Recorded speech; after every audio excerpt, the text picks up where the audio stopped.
Previously on the Rod Pedersen Show. So to the Canada team, our poll question today for Capital Auto Mall Universal Collision Center is, who has been Canada's MVP so far in the tournament? Connor Bedard, Mason McTavish, Kent Johnson, or other? Two questions to you, Stephen. Did we have the top three right? Mm-hmm. And who would you vote for in that list? I'd say, the top three for sure. My pick right now would be Mason McTavish. Connor Bedard is playing unbelievable, and we know just how good. I know you know how great he is. But McTavish is just a guy that it feels unfair that he's in this tournament. It's like, why are they letting this 26-year-old playing? It looks like it doesn't. Yeah, and you should see when he was 18. He had the biggest hair, biggest beard. This guy looked like he was so much older. He's so physically mature, and then you look at how just dominant he plays. He's got a lot of experience already playing pro. He's played in Switzerland. He's played obviously in the NHL, AHL. Played in the Olympics. So this guy's played in such a high-level competition. I think he's been great. But this is the part where I think we're going to start seeing Bedard kind of really show up. It's like a quiet game for Bedard. It's like at 1 point.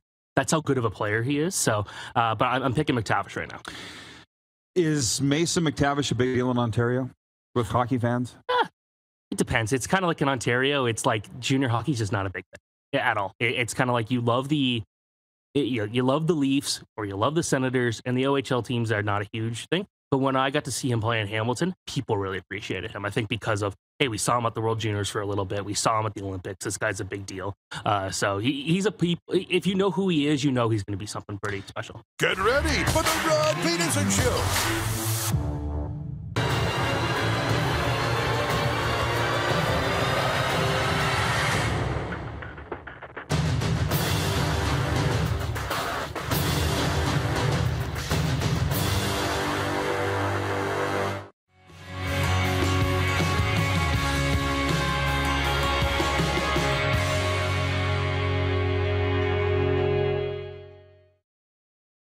In Edmonton, if you're not the Oilers, you are scrapping and fighting for everything.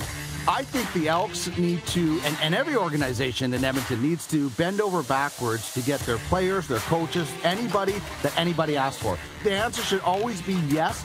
Get your players, get your people, get your good stories. The game is great. The stories are better. So get those stories out there. This is the Rod Pedersen Show.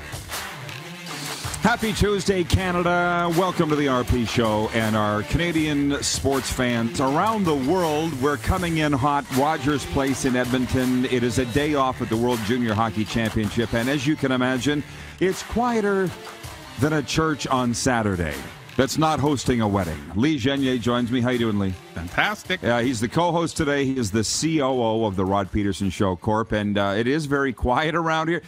Set the scene, folks.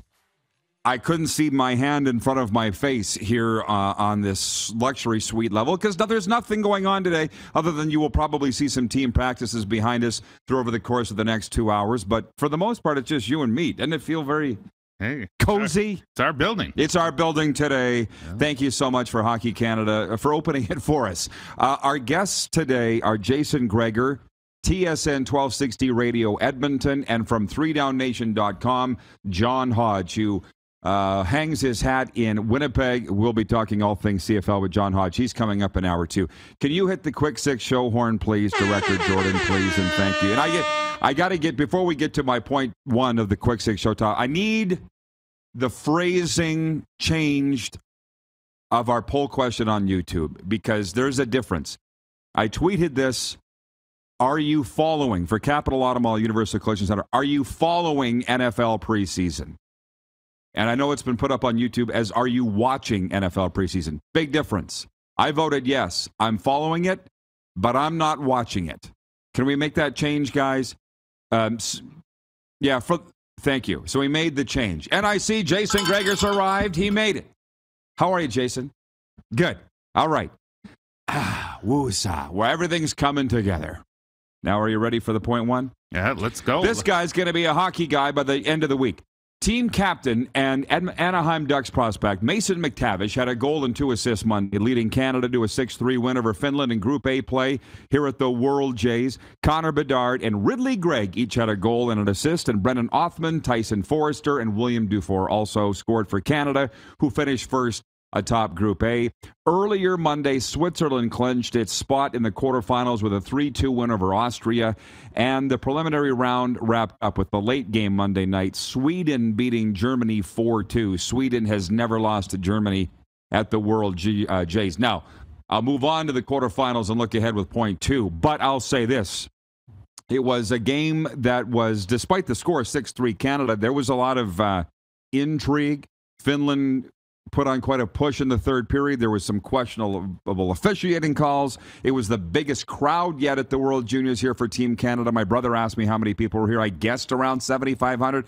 One thing about Hockey Canada that I appreciate, they announced the actual crowd numbers. That's the sense that I get. So the crowds are going. We're moving into the playoffs beginning Wednesday with the quarterfinals, and you're kind of starting to feel a buzz in the town. Yeah, like, yesterday's game, you really felt the momentum building as we go into this final weekend, the gold medal game coming up this weekend. So I love it. I love the energy that's building, and we're really starting to see it. Yeah, well, I opened up my yahoo.ca because I'm still that guy with a Yahoo email address, and the first thing that popped up when Yahoo News was Canada on the verge of making history. I'm like, well, I got to read this. So I click on it, and it says this could be one of the greatest World Junior teams for Canada in recent years because they're on track to not lose a game. But can we please not put the cart ahead of the horse? And I hope Dave Cameron, who's a fantastic coach, the head coach for Team Canada, is somehow insulating these guys from that kind of thing. The whole country kissing their ass because that's where they get tripped up.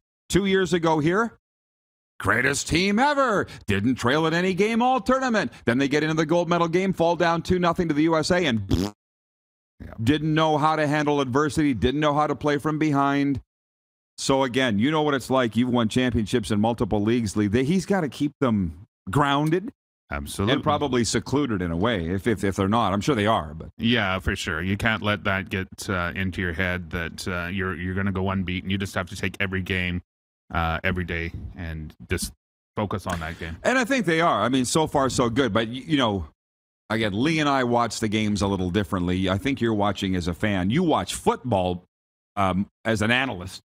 But I'm watching hockey as an analyst. I think you're watching it more as a fan. And it's hard to not have your jaw dropped by Mason McTavish, the MVP for Team Canada. Yeah, I think he's on 13 points right now. I mean, he's on a tear. Great to see, right? So, Connor Bedard is doing incredibly well too, bringing up the back as well. Yeah, well, a couple things that I noticed last night watching this game. Ridley Gregg scored again for Team Canada. His dad sits just down from me. Mark Gregg, the former NHLer out of Lethbridge. I think he's going to be the best player the Ottawa Senators have on their roster within 2 years.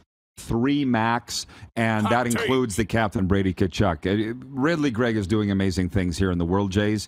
And Mason McTavish, he's a brute. For one, but he can score. Obviously, he's the captain of this team, and I think he's going to be the captain of the Anaheim Ducks before long.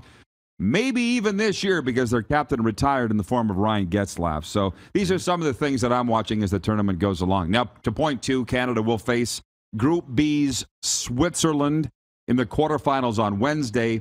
Finland also advanced and will face Germany, while Sweden will take on Latvia in the quarterfinals. The reigning champion Americans went undefeated in round-robin action. They'll take on Czechia in the quarterfinals. Again, that's Wednesday. The semis go Friday. The medal games go Saturday. And we've got tickets for you for quarterfinal games. The first 2 on Wednesday. Text now, World Juniors, 902-518-3033. Don't complain about ticket prices. Don't complain about anything because we have tickets for you if you want to come to those quarterfinal games. Here's your chance, Edmonton area viewers. 902-518-3033. Winners will be randomly selected and contacted this afternoon.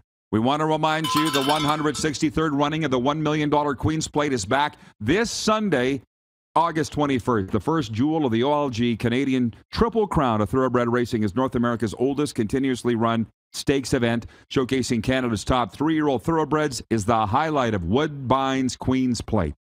Purchase your tickets today. There aren't many left. To enjoy all that Woodbine Racetrack has to offer during the Queen's Plate at woodbine.com. This is the warm-up. Jason Gregor coming up from TSN Radio. Next segment. Point 3, the visiting Baltimore Orioles cashed in 3 runs in the 4th inning thanks to sloppy defense and poor pitching from the Toronto Blue Jays to take Monday's opener of a 3-game series 7-3. The victory was the 9th in 13 games for the O's, while the Blue Jays have won only twice in their past 9 outings. By the way, Edo Japan, from hand-rolled sushi to bento box meals made with their famous teriyaki sauce, Edo Japan's menu has something for everyone. We got to go before the end of the week. Hey, let's go there today. Okay, yeah, that was easy. Point 4, Joe Burrow is participating in training camp just 3 weeks after having an appendectomy. He had surgery July 26th. Burrow has an eye on getting ready for the NFL regular season opener next month. The Bengals quarterback threw crisp passes in drills on Monday. Coach Zach Taylor says he's satisfied with the practice schedule moving forward with his quarterback, who hasn't talked to reporters since his surgery. That's why I wanted the phrasing of our poll question changed. Are you following NFL preseason? I'm following it. It's a yes from me, dog. But I'm not watching it. I didn't need to see the Dallas Cowboys soil themselves in Denver on Saturday afternoon and take 129 yards in penalties. Anyways, penalties. Yeah. So with this, though, are you following it? That's the poll question for Capital Automobile Universal Collision Center. I haven't asked you.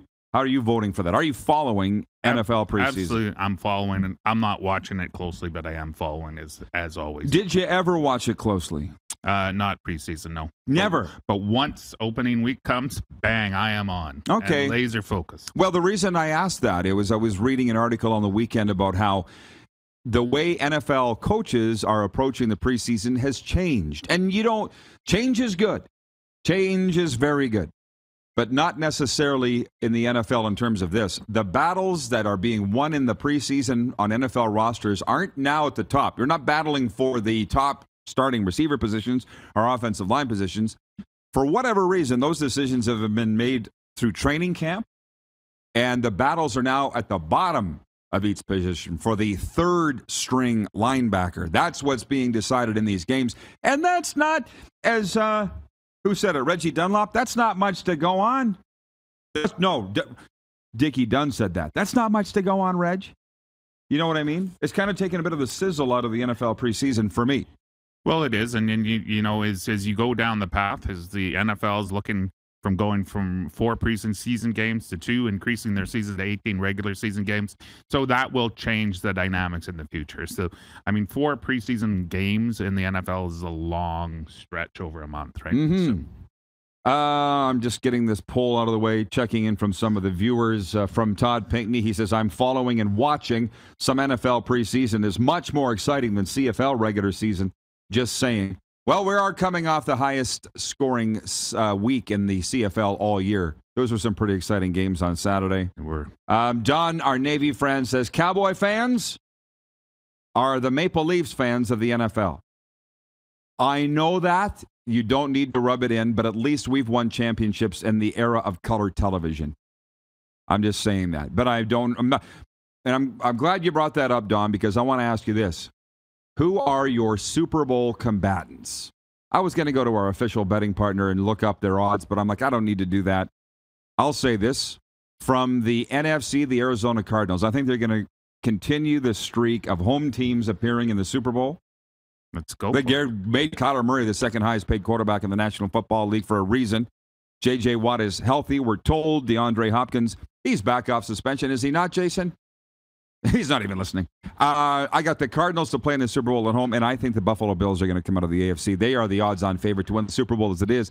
An Arizona-Buffalo Super Bowl, which will be at in February.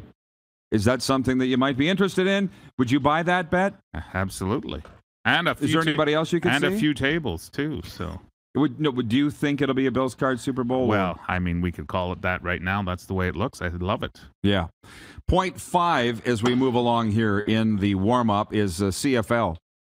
But before we talk about that, River Cree brings you the best in live entertainment. September 17th, Terry Fader, the voice of entertainment.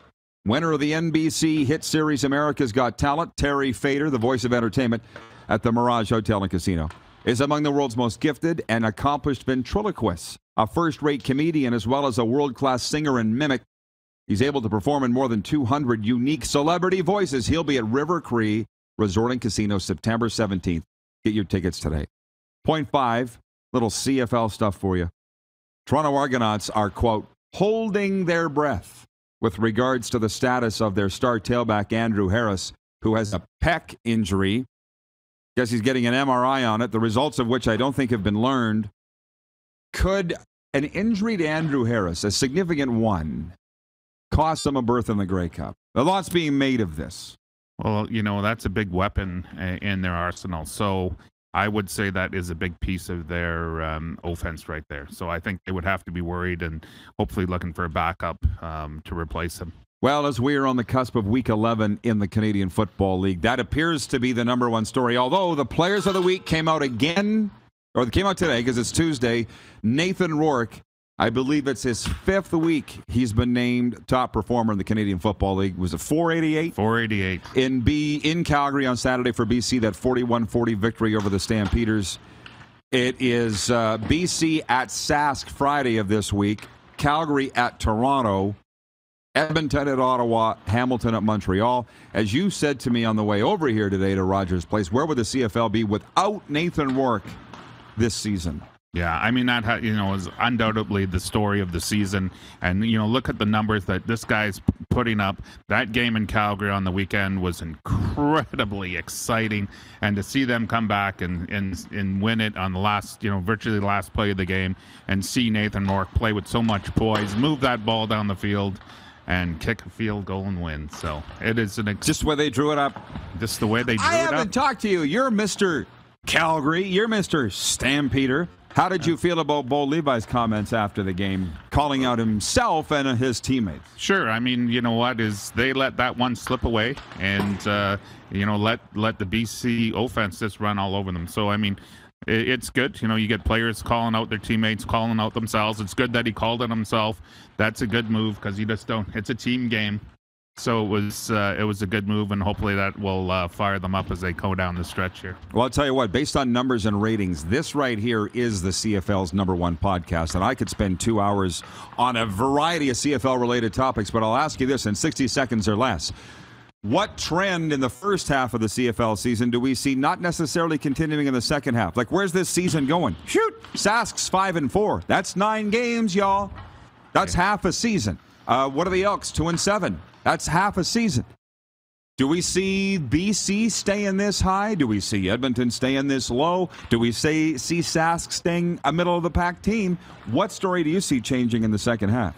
Maybe it's Winnipeg. I mean, last week we were talking about, you asked me if Saskatchewan should be focusing on the crossover. Now they're tied with Calgary in the standings. So, you know what? It is going to be a battle for a third spot there. So, like I said, we still got a lot of football left to play, and there can be a lot of changes in the standings as we're going, because it's going to get real tight in the West.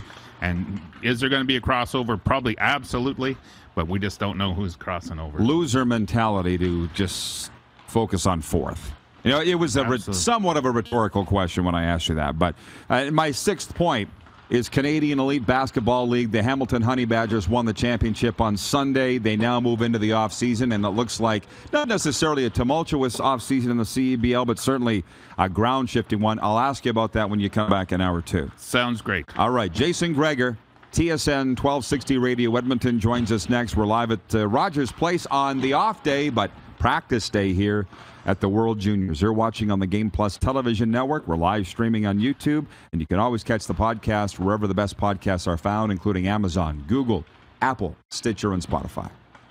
Have you subscribed to The Rod Pedersen Show YouTube channel yet? Head to youtube.com/The Rod Pedersen Show now.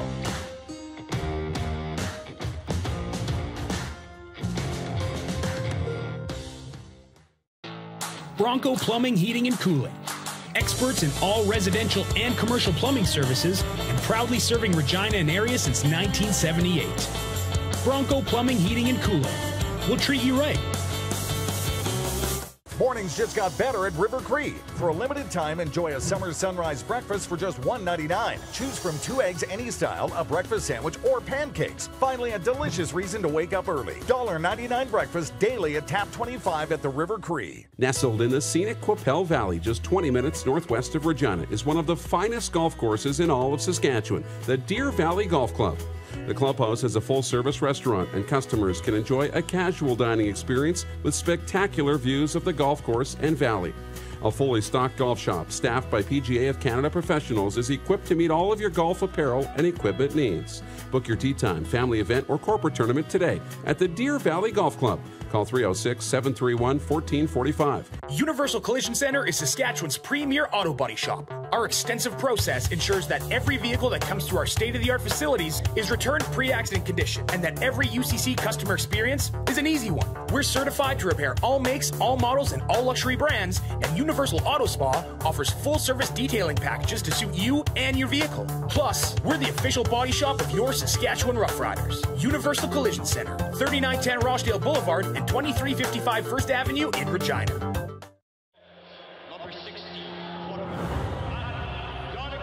A legend throws 713 yards in a single pro football game.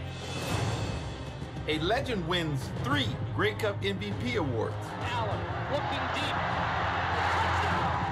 A legend scores 1,209 points in 1,127 NHL games. Play among legends at betregal.net. Smoky in the air, that's a lot of fun. Big time, big time, big time, big time. Big time. Big time.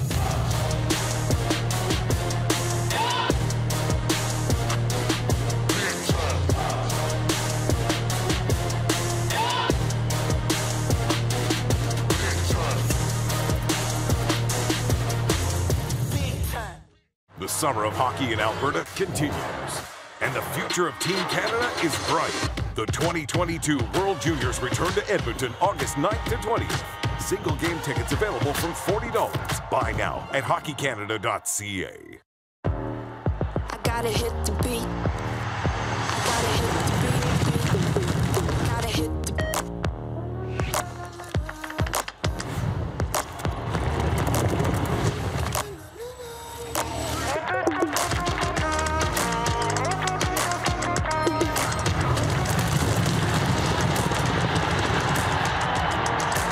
Download Dark Horse Bets today.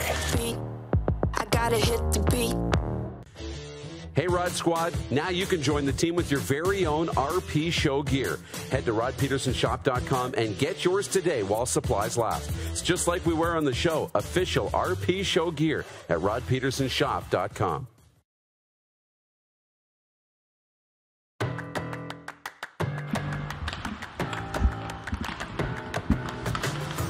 All right, the RP show continues on this Tuesday, episode number 821 of your favorite daytime sports talk show on Game Plus Television coming your way. This is going to be fun. Jason Gregor joins us, the man, OilersNation.com. How you doing, buddy? Smile. RP, I'm good, buddy. How are you? You're dropping. You're on vacation. You're not on vacation.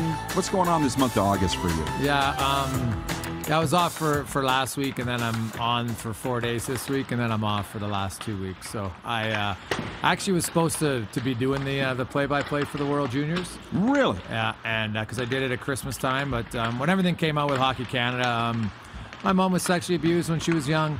I have 2 really good friends who, and not through hockey or anything like that, but for me it was just, I felt like I had to sacrifice something. So if they don't ever and I hold nothing against the players on this team or the man, they didn't do it, but Hockey Canada has to reevaluate how they do things, and so far they haven't shown that they want to. Right? I don't believe that everybody at the top can stay there. When you're the people that created the mess, I don't think you should be able to fix it. So it was just my own kind of standard. I don't, guys I work with are doing the broadcast, and I have no problem if they do it, but I had to do something for myself, and so I could kind of look at my mom in the face and say, hey, you know what? I support you, even though what happened to you was a long time ago. Yeah. So how's that stance gone over your listeners? Supporting you, I would assume. Yeah, you know what? I haven't had anybody complain about it. I'm not really sure what they can complain about. I'm just not I talk a lot. I do a lot of work with abused women's shelters and Little Warriors, which is for sexually abused kids. It's a fantastic ranch. Gloria Meldrum runs that thing, and it's amazing what those kids what they've had to go through is awful, but how they help them rehabilitate their life, right? And I just felt like I'd be a hypocrite if I'm pushing that all the time, and then suddenly when it impacts me directly, which it did, and so I had to make a sacrifice, and obviously it cost me money to walk away from it, but I didn't regret it for a second. Yeah, so. well, I appreciate you coming down here to join the show here from Rogers Place today. And so with all of that, because you're not the only guy that have said those thoughts. Brent Griffith said the same thing last week, but Brent says, I'll be watching the games. Are you watching the games? I haven't watched a game yet, but it's the prelims, and I was on holidays last week, and so when I go on holidays, I don't check out. I check out. I try to get off social media. Otherwise, it's not a holiday. For when sports is your job, you have to kind of get away from it. So we went dome camping, and my son's 8, and now he's into golf, so we had our first round of golf together, and did some swimming and camping and biking. So no, but I'll watch the playoff game. Sure, I can. Like I said, mine has nothing to do with the current group of players. I hope that none of them were involved in the 2018 scenario. They're too young, so hopefully that none of them will make the same wrong choice moving forward. And I'll watch the games, like Mason McTavish. Like I see the highlights and stuff like that, but I haven't sat down to watch a full game. I'll watch the playoffs, I think, starting tomorrow. Well, the reason I ask that is I think it's an easy topic. People turn on the TV and see a completely empty rink for any games not involving Canada and a more than empty rink for Canadian games. And I was wondering your thought on that because... well, I think there's a few things. Number one, I do believe the timing of the event doesn't help. Right, Chris, it's a tradition at Christmas time for a lot of people. Whether they sit down on Boxing Day or New Year's Eve and watch those games. But, they buy Christmas, right? It's presents at Christmas time. And you don't really, hey, here's your July Canada Day gift, I guess, but probably not the same thing. And then I really believe strongly that, when Hockey Canada had that fund and basically your registration for your son or daughter in minor hockey, part of it, a very small percentage, was going to Hockey Canada for this fund. I think that really turned off a lot of people. Mm-hmm. And that's what's keeping them away? I think it's a combination of all of that for sure. And you know what? There's a lot of teams are missing some of their top guys. I think that plays a part in it. But I think the timing of it more than anything, and the fact that Hockey Canada, although ticket sales weren't great before, so I don't want to blame it all on that. But so I think the summertime, lots of people go away, right? Like weather's been great. People look and say, do I want to sit in a rink? It's like the weather's been unreal in Edmonton. It's plus 28, plus 30 degrees, man. You don't get that all the time. So I can understand people being like, nah, like I'm sure the playoff tickets will be more. I think you'll have a increase in crowds for the playoffs, like anything. But I think it's a combination of a lot of things. And I know Hockey Canada now with the tournament on, people have focused on the ice, as they should, because these players aren't involved in that. But once it's over, I think they're delusional if they believe that it's just going to go away. Do you think they think that?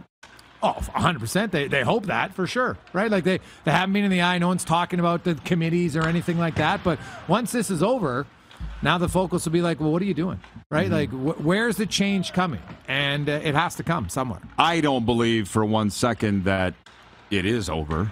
Nor do you. And I don't think they're so foolish to think that it's over. Yeah, I would hope not. I don't. No. But and I just want to point out one thing. It's a societal problem. Let's make that abundantly clear. Yeah. This happens. You know what?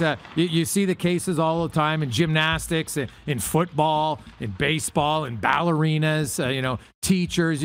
It's a big issue in society that a lot of people don't want to talk about, right? We've, out of society, we've tried to weaken it. Like, they don't use the word rape anymore. They lump everything together. And right, like, to me, that's a disservice to people that are being raped. Like, you know what? One of my really good friends was 16. She got raped by a baby. Like, she was babysitting their kids. Husband came home, right? She was asleep on the couch, raped her. Like, are you joking? And there's not much that happens because of that. We need to change it. But so if those are the reasons, there is maybe a fourth reason why the crowds aren't where the organizers would like. One, I think, is the weather and the timing. Two, I think, is the cost of tickets. It seems to be high. Three, the scandal that you're talking about. And four, is there unlimited money in Edmonton? Because in this Oilers playoff run, it seemed like there was. This barn was sold out at thousands of dollars per ticket. Well, and a lot of those people are probably like licking their wounds from it. Still paying their as it says, one of my company has season seats, and it's it gets pricey. You get into the third, fourth round, man. it's really expensive, and but it's playoffs, and the fans, they get into it. So I think that probably is a factor a little bit as well. But a lot of the ticket sales even prior to the playoffs weren't really working, right? So there's a lot of factors that go into it, and there might be a little fatigue. Sadly, it was the third time they tried to have it here, and it just canceled halfway through, and now in the summertime. So I'm sure they'll get one again in the future down the road. And before you leave today, I do want to ask you a CFL take, because like me, you love the CFL. I talk about it all the time on your show, right? You do. Yet, Commonwealth Stadium press box Saturday night, Riders and Elks, what was said to me was all anybody's waiting for is for the Oilers to open training camp. Well, the Elks aren't good right now, right? All you got to do is look at Nathan Rourke in BC. Vancouver is not a great sports town. Everybody knows it's not a great sports town. Not a horrible one, but it's not a great sports town. Edmonton has a history of being a very good sports town. But you know what? The Elks organization, basically leading up to Ed Hervey as a GM, was a disaster. And post Hervey, they haven't had any success either. So really, they had about a 5-year run with Hervey as the GM that they were competitive. And when you're not competitive, like, heck, Saskatchewan is a football province first. They almost lost their team. Like, they had to get football fans had to rival. Edmonton's a hockey town, but even people got sick of the losing all the time. So, the Elks have lost. They don't have a marquee player. Like, look in BC. They bring in Nathan Rourke. Rourke is lighting up the league. People are watching the BC Lions from afar who never watch the BC Lions because they're like, hey, Nathan Rourke. Star power works, but so does winning, right? And the Lions are winning every game. They've only lost once to Winnipeg, right? So, Edmonton, they got to hope that Trey Ford, when he gets healthy, I'm not sure. I'm not going to say he's going to be Nathan Rourke. That's pretty hard to do. But, can he be entertaining, and can the team start to win some games? They haven't won a home game, Rod, in like over 3 years. Now, I know one of those is a canceled season, sure. But still, when fans go to games, part of feeling good about themselves is when the team wins. Like, it's not you don't feel good about yourself because your team wins. You feel better, right? You're a little happier. Maybe you have an extra beer or whatever. But every time you go to the game, it's like, oh, well, because now people are like, well, do I want Saturday night? It's plus 30. Do I want to go to the game and watch them lose? Or do I want to sit in the backyard and have a campfire? Maybe I'll watch the game on TV, right? Because they don't have to invest as much because the team isn't good. So the Elks can talk about all they want and they got to reconnect to the business and all that stuff. I understand that, but you need a better product on the field, point blank. See why I said I was so excited to have Gregor down here? Man, I could just sit and listen. But I do, you know me a long time. I like to conduct these little informal polls around town with servers and people working in stores. Like, what do you think about they don't like Chris Jones. I hear that a lot. Which surprises me a little because he won a championship. Yeah. I don't know if I hear that. It's funny. My wife's not a real big football person, but her impression of it, she just doesn't think he's a good guy. Just from an outsider just watching him. I've had my personal interaction with Jones. I've had no issues with Jones. When he answers my questions, I don't have a problem with it. I don't believe that in the CFL today you can be great as a GM and head coach. I think it's too time consuming. Too big of both. A job. Yeah. It's too big, right? It's like when you look, Wally Bono did it, right? And near the end of his career, he couldn't do it, and he had done it successfully for a long time, right? Chris Jones went into Saskatchewan. The first year was a disaster, right? But when you inherit a crappy team, you can't just snap your fingers and bring in all these new guys and they're suddenly going to get better. The team got better, but there was tons of drama around Saskatchewan all the time, right? Jones has a reputation of wanting to try to, whatever the line is for the rules, he'll try to go it, and sometimes he crosses it. And some people are like, well, you don't really need to do that, right? So right now it's been a carousel of players coming in and out, but that was to be expected. When your team isn't good, you're searching for new guys all the time. Now, some would say, how do you know if a guy is good after 3 weeks? Right? Like, that seems like a pretty short period of time, but that's where they're at. So I don't does the average fan, if the average fan doesn't like him, that's probably not great. But here's the thing. If the team's winning, I don't know if most people give two squirts about the personality of the coach. Right? Like, you might have some, but I think it's a small percentage. I think you're right. And when you talk about your dealings with Jones, here are mine quite often. I remember one time sitting at the front of a plane. He goes, "What do you need from me?" I told him. He goes, "You got it." And he delivered.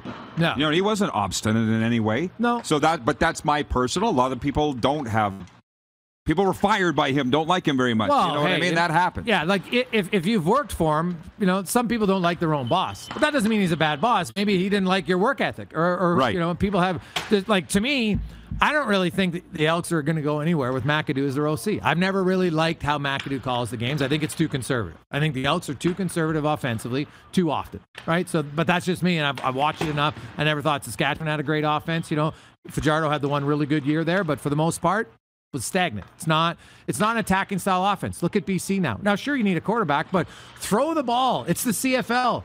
Like, how many times the X are still doing draw plays on 2nd and 9, Rod? Like, if I had any hair, I'd pull it out. Like, it's embarrassing. So sometimes Jones, I don't know if he really cares enough about the offensive side of the ball. So you were watching Saturday night then? Did you think the Elks had a chance to win that game? Clearly, they had a chance. Well, they had a chance. To me, they really, soiled the sheets early at that turnover inside the 5-yard line. Like, that's early in the game. But there's really, if you talk to, I watch enough football. At the end of the day, there's 4 or 5 plays that determine the outcome of the game.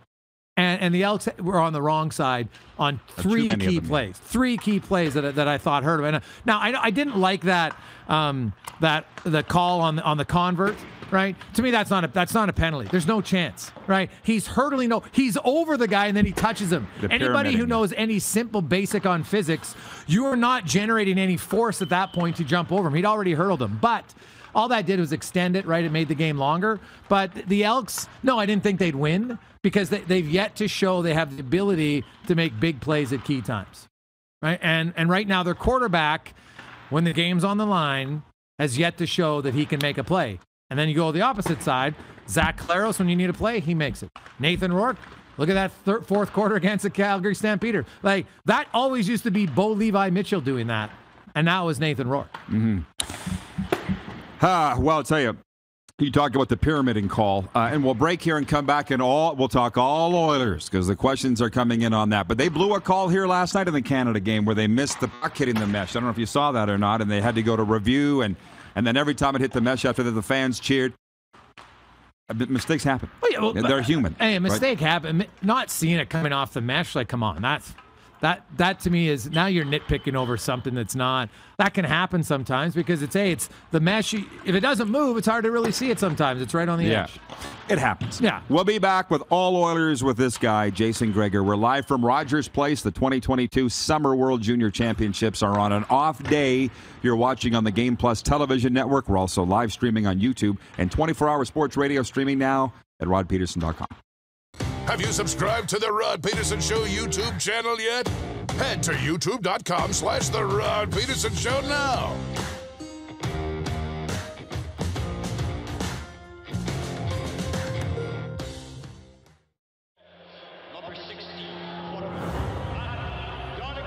A legend throws 713 yards in a single pro football game.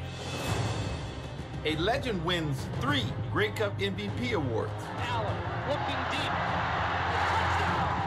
A legend scores 1,209 points in 1,127 NHL games.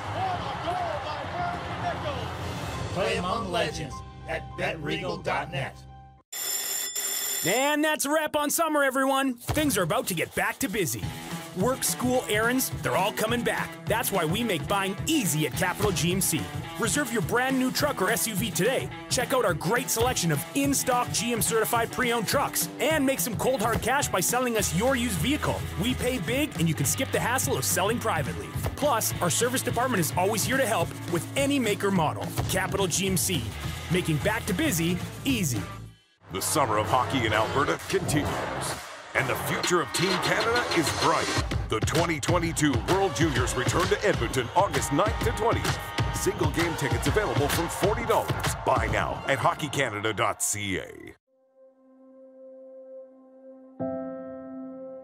Some of the challenges we face with the CT technology that we have today is some of the deficiencies in around integration with some of our other systems.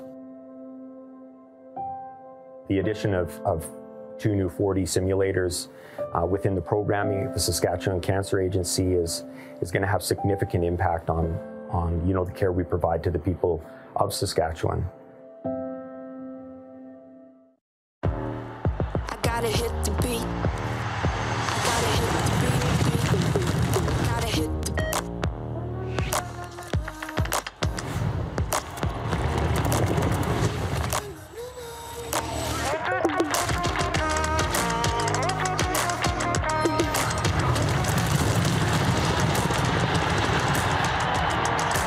Download Dark Horse Bets today. I gotta hit the beat. Nestled in the scenic Qu'Appelle Valley, just 20 minutes northwest of Regina, is one of the finest golf courses in all of Saskatchewan, the Deer Valley Golf Club. The clubhouse has a full-service restaurant, and customers can enjoy a casual dining experience with spectacular views of the golf course and valley. A fully stocked golf shop, staffed by PGA of Canada professionals, is equipped to meet all of your golf apparel and equipment needs. Book your tee time, family event, or corporate tournament today at the Deer Valley Golf Club. Call 306-731-1445. Bronco Plumbing, Heating, and Cooling. Experts in all residential and commercial plumbing services and proudly serving Regina and area since 1978. Bronco Plumbing, Heating, and Cooling. We'll treat you right. Mornings just got better at River Cree. For a limited time, enjoy a summer sunrise breakfast for just $1.99. Choose from 2 eggs any style, a breakfast sandwich, or pancakes. Finally, a delicious reason to wake up early. $1.99 breakfast daily at Tap 25 at the River Cree. Hey Rod Squad, now you can join the team with your very own RP Show gear. Head to rodpetersonshop.com and get yours today while supplies last. It's just like we wear on the show, official RP Show gear at rodpetersonshop.com.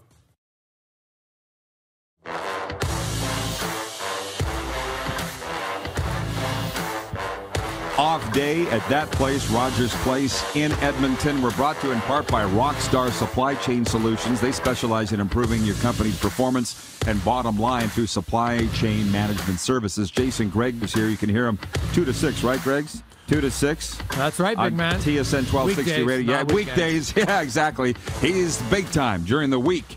And I promised that we would get to the Oilers talk with Jason because there's a ton of questions coming in. Ted in Red Deer says, Jason Gregor, as Don Cherry would say, what a beauty. Great. He is a beauty. Red Deer's smart. He knows it. He knows it. I'll just go right. Jason in Red Deer. Jason, regarding the Oilers, now that they have a reliable starter in net, knock on wood, do you feel like they have all the pieces in place to go win a cup? Why would people say Smith wasn't reliable? Look at the last 2 years. Mike Smith had the 6th best save percentage among starting goaltenders. Now, was he injured? Yes. But when he played, Jack Campbell's going to be hard-pressed to play as well as Smith did for the games that he played. Now, granted, he only played, 60 games in the regular season over the 2 years. Obviously, one was a shortened season. I think Mike Smith actually gets too bad of a rep by some Oilers fans because every now and then he'll toss up a pizza when he's handling the puck. But he handles the puck well 100 times and then makes one error. So, Campbell will be a little bit less high mistakes. But if you look at Mike Smith in the playoffs and in the regular season, did you know that Mike Smith in the playoffs had one of the best save percentages on shots from the slot, had one of the best save percentages from inner slot shots? Like, Edmonton still doesn't have an outstanding defense core. They got a good system with Manson and Woodcroft, right? But they're going to bring in Broberg now, and Keith is gone. Right, so Broberg will come in. That's a big downgrade in experience, right? Broberg's a faster skater, sure, but what will he do? I just wanted to say I think Mike Smith at times gets a bad rap the last few years because every now and then he mishandles the puck. But the Oilers, I actually think, overall are better because Evander Kane wasn't here at the start of last season. Brett Kulak wasn't here at the start of last season, right? Bouchard's now a year older, right? Their team's good. There's no reason to think that they won't be a Stanley Cup contender. There's no reason to think that, I don't think. Yeah, they should be. Their biggest problem right now is their salary cap. Because right now, I know a lot of people use Cap Friendly, but Cap Friendly doesn't have the bonus overages of $896,000 that they owe. So the Oilers actually right now, without Ryan McLeod signed, are $590,000 over the salary cap. So they got to sign him for probably he's going to get pinched, and maybe we'll sign for $1 million. Might even have to settle for $950,000 or $900,000. So that puts him at 1.5 over.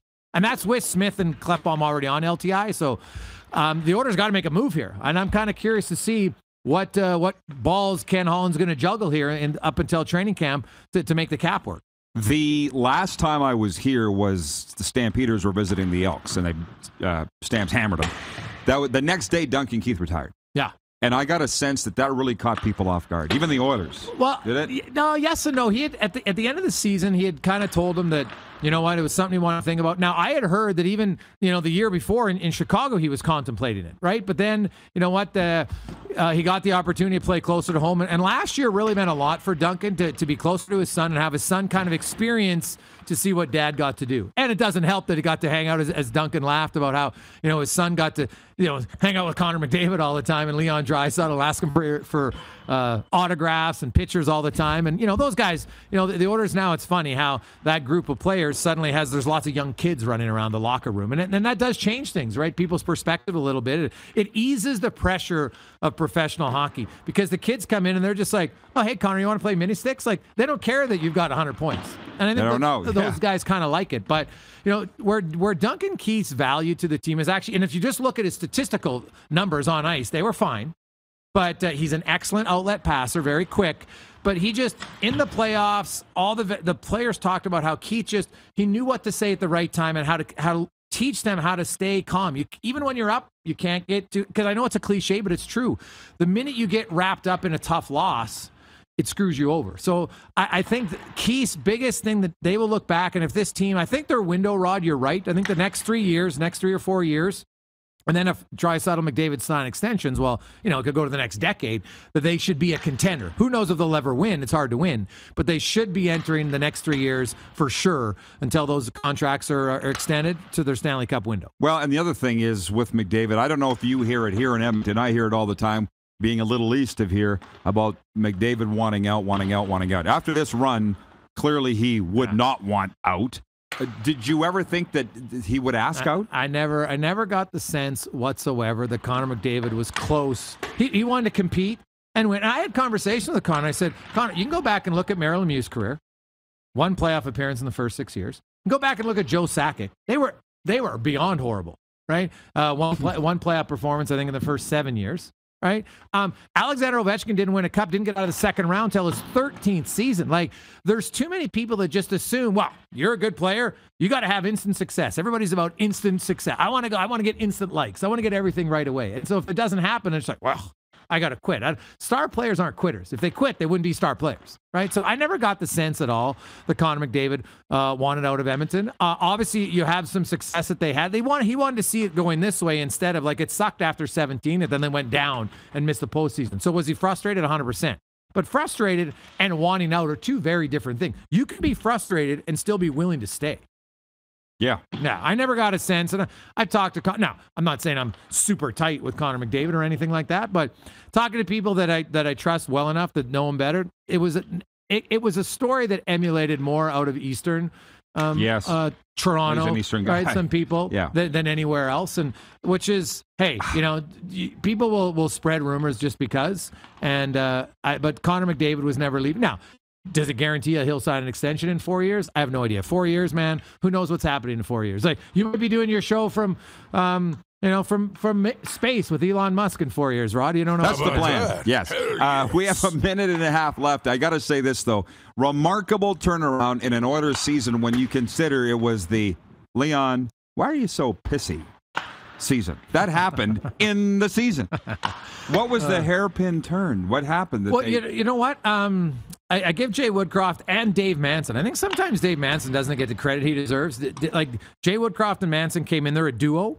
And they made a few small tweaks, obviously, to how they their forecheck, how they defended it, backtracking. But also, Dave Manson said, darn it, he took Evan Bouchard, who was a rookie and was playing too many minutes and too many tough minutes. So he said, we'll pull you back a bit. You can play with Duncan Keith. We're going to put Ceci and Nurse.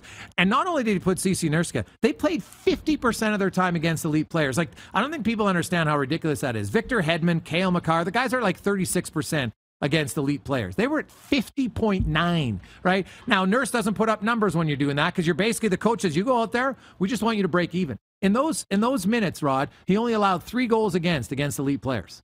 Like, that's outstanding, right? And then obviously Nurse's injury in the playoffs hurt them for sure, but Dave Manson rejigging how he ran his defense core, he put guys I felt in better positions to succeed, and it worked. Clearly. Like, the Oilers were the second best team in the regular season since they took over. And so that's why I'm curious to see, teams will be more aware of them now, no question, right? And do they stay healthy? And how do they react now? I think you'll see a few little tweaks from Jay Woodcroft now that he has a full training camp with this team.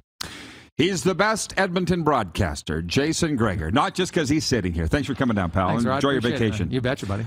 We've got a sports update coming up next for Edo, Japan. You're watching the RP Show live from Rogers Place on Game Plus Television. We're also live streaming on YouTube and 24-hour sports radio streaming now at rodpeterson.com. Have you subscribed to the Rod Pedersen Show YouTube channel yet? Head to youtube.com/The Rod Pedersen Show now.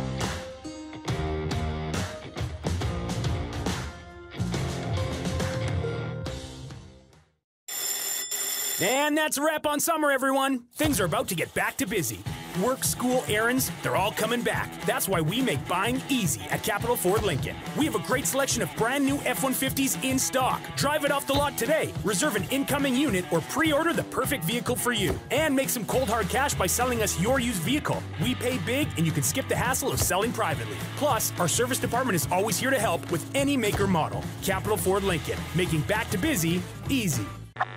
Does this look familiar? Your fans deserve an incredible arena experience. It's time for an upgrade. Stunning graphics. Revenue opportunities are just the beginning with our in-venue display systems and scoring technology. Let us help you find the best solution for your facility. DDG, always delivering the best fan experience. Find us at ddgregina.com. Bronco Plumbing, Heating, and Cooling. Experts in all residential and commercial plumbing services and proudly serving Regina and area since 1978. Bronco Plumbing, Heating, and Cooling.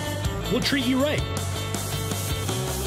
The venue at River Cree, bringing you the best in live entertainment. One of the world's most gifted and accomplished ventriloquists, Terry Fader brings his repertoire of comedy, music, and unique impersonations to the venue at River Cree this September for one night only. Get your tickets now at rivercreeresort.com. Lot of sun, smoky in the air, that's a lot of fun. Big time, big time, big time, big time.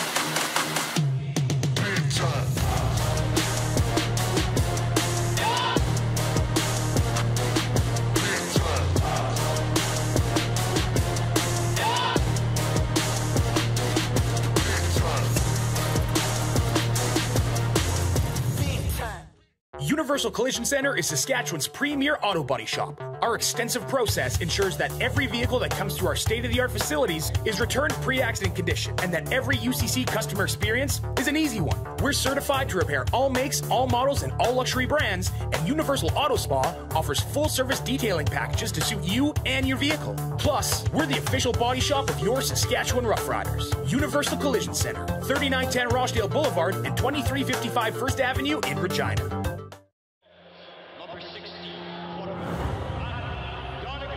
A legend throws 713 yards in a single pro football game. A legend wins 3 Grey Cup MVP awards. Allen looking deep. A legend scores 1,209 points in 1,127 NHL games. Play among legends at betregal.net.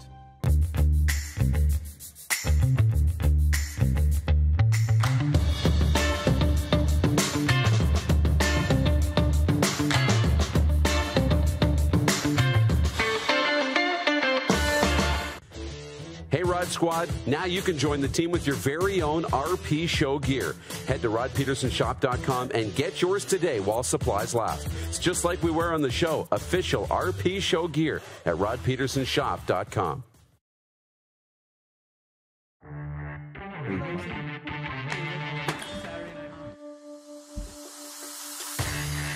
All right, time for a sports update from Rogers Place. One final segment here in Hour 1. They're down to the final 8 here at the World Junior Hockey Championship. That number will be chopped in half after a full day of quarterfinal action on Wednesday. Finland will play Germany at noon Eastern here. Sweden plays Latvia at 3:30 p.m. Eastern.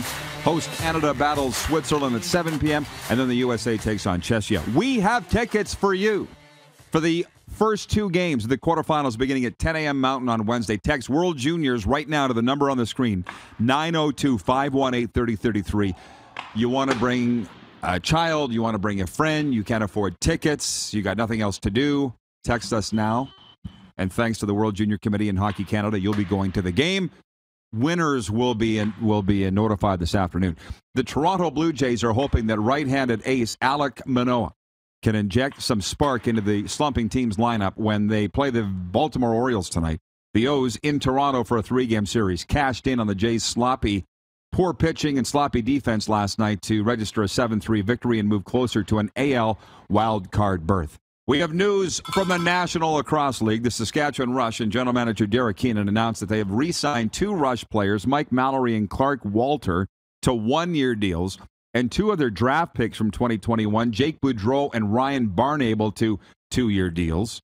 They've also signed free agent Jarrett Smith, pending league approval, to a 2-year deal. And the Rush also pleased to announce they have re-signed goaltender Eric Penny to a 2-year contract. So in this offseason, the Saskatchewan Rush are making moves. This sports update for Edo, Japan. From hand-rolled sushi to bento box meals made with famous teriyaki sauce. I always order 3 on my bento box. Edo, Japan's menu has something for everyone. And we're going today. And by the way, River Cree Resort and Casino brings you the best tribute acts and live entertainment. How about October 1st? A tribute to Dolly Parton. Be prepared for an entertaining gal with a heart of gold that will keep you smiling and eager for more. Tribute to Dolly Parton, October 1st at River Cree. Okay, we got 3 minutes left here in this viewer takeover, and what do you got for me, viewers? Yeah, Randy from Winnipeg says the Jays are in a slump again. They need to snap out of it. Yes, well, they can't fire another manager, I don't think. And let's just hope that little run they went on under John Schneider was not the infamous dead cat bounce. The Jays are good enough. We've seen it. They still are the owners of that wild card spot. They're not going to win the pennant, not even close. I think we'll be happy to see them in the playoffs, even with a wild card spot. Jeff, the Stamms fan, says, I've been hearing this Oilers hype since they drafted Taylor Hall. I'm not buying Oilers stock. Well, yeah, I've spent a lot of time in Alberta to realize whoever goes longer in the playoffs has bragging rights. And for now, the Edmonton Oilers have bragging rights. And I'm not just saying that because I'm in Edmonton. Next hour, by the way, John Hodge will be joining us from 3downnation.com. He'll be covering all CFL-related topics. I see that their power rankings have come out, and the BC Lions have usurped, however you want to say it, leapfrogged the Winnipeg Blue Bombers for number 1 in the league. And it just so happens the Saskatchewan Roughriders have the BC Lions in town this Friday night. And we'll talk a little bit more about Week 11. But what's wonderful when Lee Genier rejoins us in hour 2, as you know, because you've been watching this show long enough, that's when we kind of turn over to you, the viewers. Of all the things we've been talking about today, you have your say, and we'll tear it apart with you. Which reminds me, I'm kind of interested in this NFL discussion, and that's our poll question today for Capital Auto Mall, Universal Collision Center. Are you following the NFL preseason? I voted yes. Lee voted yes. But that's different than saying, are you watching the NFL preseason? I'm not watching it. Nope. But I am following it. Last minute of play in hour 1. Last minute. I'll be honest with you, that's the one thing. I'm still trying to get a handle on what people outside Saskatchewan want. Been told to talk a little more Blue Jays, talk a little more Leafs, because we have a lot of viewers in Eastern Canada, and we can do that. But it's kind of hard when you're at the World Juniors, and we're heading into the playoffs. Canada's unbeaten, and you see that our numbers are very high for viewership for the World Junior Hockey. People are, despite August, and maybe just because they're not buying tickets doesn't mean they're not watching. I've noticed Canadians are very much paying attention to what's going on right here in Edmonton this week. So we'll talk a little bit more about that, because it is an off day here. We'll examine the quarterfinals, which will be played tomorrow. We'll do that in hour 2. So we'll be right back. Thanks to Jason Gregor for joining us in hour 1. John Hodge coming up in hour 2. And Lee Genier after this break on Game Plus TV. Have you subscribed to the Rod Pedersen Show YouTube channel yet? Head to youtube.com/The Rod Pedersen Show now.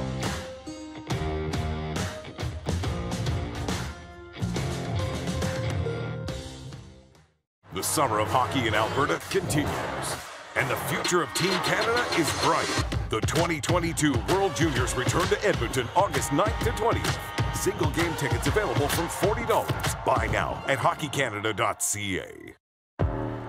I gotta hit the beat. I gotta hit the beat. Gotta hit the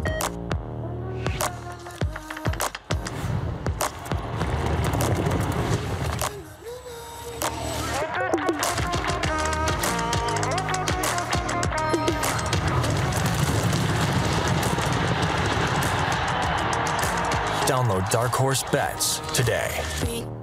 I gotta hit the beat.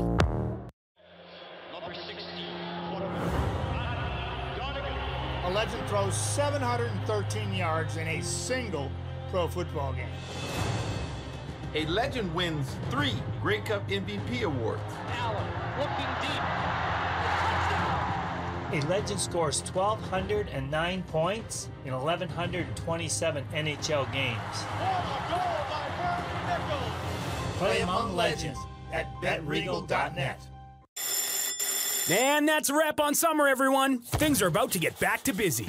Work, school, errands, they're all coming back. That's why we make buying easy at Capital GMC. Reserve your brand new truck or SUV today. Check out our great selection of in-stock GM certified pre-owned trucks and make some cold hard cash by selling us your used vehicle. We pay big and you can skip the hassle of selling privately. Plus, our service department is always here to help with any make or model. Capital GMC, making back to busy easy. Is it time to take your event online? Bring it to IKS Live. We've got a fully customized virtual event platform with remote guest support for your next fundraiser, talk show, conference, performance, and more.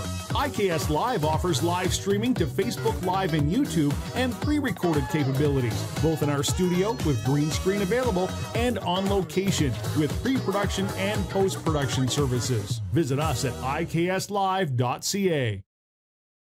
Easy snacking all around.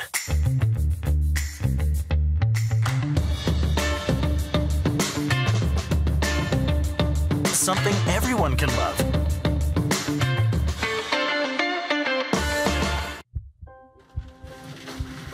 People donate blood for moments like this. But there are lots of reasons why Canada's Lifeline needs donors every day. Like the fact that someone with leukemia can need up to 8 units of blood a week. Or that donated blood lasts no longer than 42 days. Or to help new moms and babies, like Henry. There's lots of reasons to donate blood. That's why we need donors every day. The need for blood is constant. Join Toyota and our Toyota dealers in supporting Canada's Lifeline. Mornings just got better at River Cree. For a limited time, enjoy a summer sunrise breakfast for just $1.99. Choose from 2 eggs any style, a breakfast sandwich, or pancakes. Finally, a delicious reason to wake up early. $1.99 breakfast daily at Tap 25 at the River Cree. Hey, Rod Squad, now you can join the team with your very own RP Show gear. Head to rodpetersonshop.com and get yours today while supplies last. It's just like we wear on the show, official RP Show gear at rodpetersonshop.com. In Edmonton, if you're not the Oilers, you are scrapping and fighting for everything. I think the Elks need to, and every organization in Edmonton needs to bend over backwards to get their players, their coaches, anybody that anybody asks for. The answer should always be yes. Get your players, get your people, get your good stories. The game is great. The stories are better. So get those stories out there. This is the Rod Pedersen Show. It is. It's hour 2, and just like hour 1, we're coming in hot. Welcome, everybody, to Rogers Place in Edmonton, the city of champions. And yes, it's a Tuesday, right, Lee Genier? It's Tuesday? Oh, turn your mic up. Although I turned you down there in that last thing. There you go, a little more. I'm glad a little more. There you go. How's that? How's that, everybody? Thank you. How about Lee that? Genier with us, our COO and co-host for the rest of the week. Like I said, this hour 2 is part of my favorite part of the show because we bring in everybody, all of the viewers' discussion on what we've been talking about today. Let me just recap for those that have just tuned in on Game Plus Television. Maybe you're just tuned into hour 2 of the podcast. It's an off day here at the World Juniors. There's practices going on behind us, but there are no games today. It's a full day of hockey on Wednesday, 4 quarterfinal games. How awesome is that? I believe we've awarded the tickets to give away in hour 1 already. So some of our lucky viewers will be coming to watch the World Junior playoff games here on Wednesday. We talked about the Blue Jays being in a slump. You know they're not going to win every game. You know that, right? We just want them to be in the playoffs. That would be better than last year. I'm trying to figure out what people want outside of Saskatchewan. After spending nearly a half century there, where there's only really one team anybody cares about, I'm enjoying talking about the NFL. Obviously, we've got our CFL roots, Lee and I. Between the two of us, 40 years worked in the CFL. And, of course, the NHL, near and dear to all of our hearts, because it is Canada, after all. But we have a lot of viewers in Winnipeg, and we have breaking news out of Winnipeg. I'm reading from 3downnation.com. Longtime TSN reporter Sarah Orleski has been hired as a senior host and producer with the Winnipeg Jets, where she will provide exclusive behind-the-scenes coverage of the team. The Winnipeg product was a staple on the sidelines for the CFL on TSN for well over a decade and covered the last 13 Grey Cups. She's also previously covered the Stanley Cup Finals, the IIHF World Juniors, and the 2010 Olympic Winter Games. Sarah Orleski leaving TSN. Now, listen, they'll replace her in a second. That is a disservice to say that about Sarah. She is iconic. She's classic. She is everything you want in a broadcaster. Forget about just a sideline reporter. TSN, well, they just let go Lisa LaFlamme from the CTV Newsnet National News. Well, she's the national host, right? Yeah. So in the case of Sarah, Lee said here before we went to air, I read it to him. He goes, well, good for her. Right? And you mean that? Yeah, absolutely. I say good for her if this is what she wants and it's a better opportunity for her, and it sounds like it is. Natasha Staniszewski, given the, what do you call it, golden handshake from TSN? Not even that. Whatever she got wasn't pleasant from TSN. She's now with Flames TV and Stamps TV. So they're going to work for the teams. It's better than working for the national big-name sports networks. So I wonder how this is going over in Winnipeg, that Sarah is going to work for the Jets. I'd like to hear from the viewers because we have a lot in Winnipeg. You can write in the chat or on the 902 text line. So that's the biggest news today. People love talking about the media. Have you noticed? As much as the teams. You know, well, these are the personalities that they watch every week and they trust. And, you know, Sarah's been on the sideline for how many years? I have a lot of respect for Sarah, know her personally. So I'm going to say good for her, great move for her, and you know, a big win for the Jets in the NHL. Yes. Well, and I don't know. I mean, a big loss for the CFL. Well, there you go. That's the big one. Is she has decided she wants to go to NHL only, and I think that's I guess I kind of opened that up, didn't I? Coming into hour two here, is that the CFL is in a lot of trouble because when I said I want to know what people outside Saskatchewan want to talk about, it's not as much CFL as you'd like to think, especially if you were a CFL fan. Now, having said that, it's not like the CFL's dead and gone. I do believe the president of the Edmonton Elks, Victor Cui, will be coming down here later this week. The CFL can certainly use a boost. We've got a lot of messages coming in here, by the way, on our World Junior tickets, so I will alert our staff that I guess we haven't awarded the winners yet. John McPhee, watching in Rosetown, writes in, he says, speaking of the Jays, Rod, I'm not sure what the deal is with Yusei Kikuchi. I mean, the numbers speak for themselves. He's not a major league caliber pitcher. Finally, the media is openly stating he can't be brought back out. Is this simply a case of my money pride won't let me do what my heart says I must? Team's on a bad slide. That's from John. Well, yes, if they don't fix their pitching, they're not going anywhere, and they might not make the playoffs. Yeah, they got all the big bats. They got all the power, but people wanted to see a pitcher at the trade deadline, and they didn't. That was a fail. Well, you know, that's also what I wonder. How much are people forced to pay in the sports industry anymore? I talked about the Saskatchewan Roughriders. I was saying to a reporter the other night at Commonwealth, if the Riders don't make the Grey Cup this year, will anybody be fired? Reporter said, probably not. If the Blue Jays don't make the playoffs this year, with this lineup, 6 All-Stars, is somebody going to pay? Do you feel like it's as perilous as it used to be if you don't produce the results? You know, back in the day, obviously, if you didn't produce, you were gone. So, you know, at the end of the day, you know, you can kind of see it around, you know, with any league with some of these teams that are struggling and that they don't make changes for the better, they're going to lose their fans and they're going to lose some interest there. So they have to make the change. I think some of our friends longtime viewers, they're going to need a little lesson here, and we've got a business expert with us. Don, our Navy friend, has written in and says, don't the Leafs have enough platforms to talk about their failures? Would you mind informing our Navy friend, Don, what that marketing agency told you before we left Calgary about what we should talk about on this show? Don, listen to what Lee's about to tell you. Yeah, when we talk about the Leafs, when we talk about the Jays, when we talk about the Raptors, our numbers go through the roof. So, I mean, obviously, you've got Toronto, 8 million people, which in that city equals between BC, Alberta, Saskatchewan, and Manitoba, all in one city. So that's... I know a lot of the viewers are CFL fans, and by our numbers, I've said it a lot recently, we are still the CFL's #1 podcast, but that's like being the tallest midget in the circus.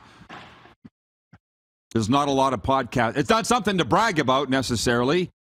People want the CFL talk, but by and large, Canadians do not, and that is a CFL problem. That is, I just don't feel that they want to address as a CFL, as a league. Now, Jennifer from the Four Seasons says, Kikuchi needs to be sent down to Buffalo for the rest of the season. He's awful. Somebody's got to fill those spots. We're past the trade deadline. They're in a spot where you got to dance with who you brought to the dance.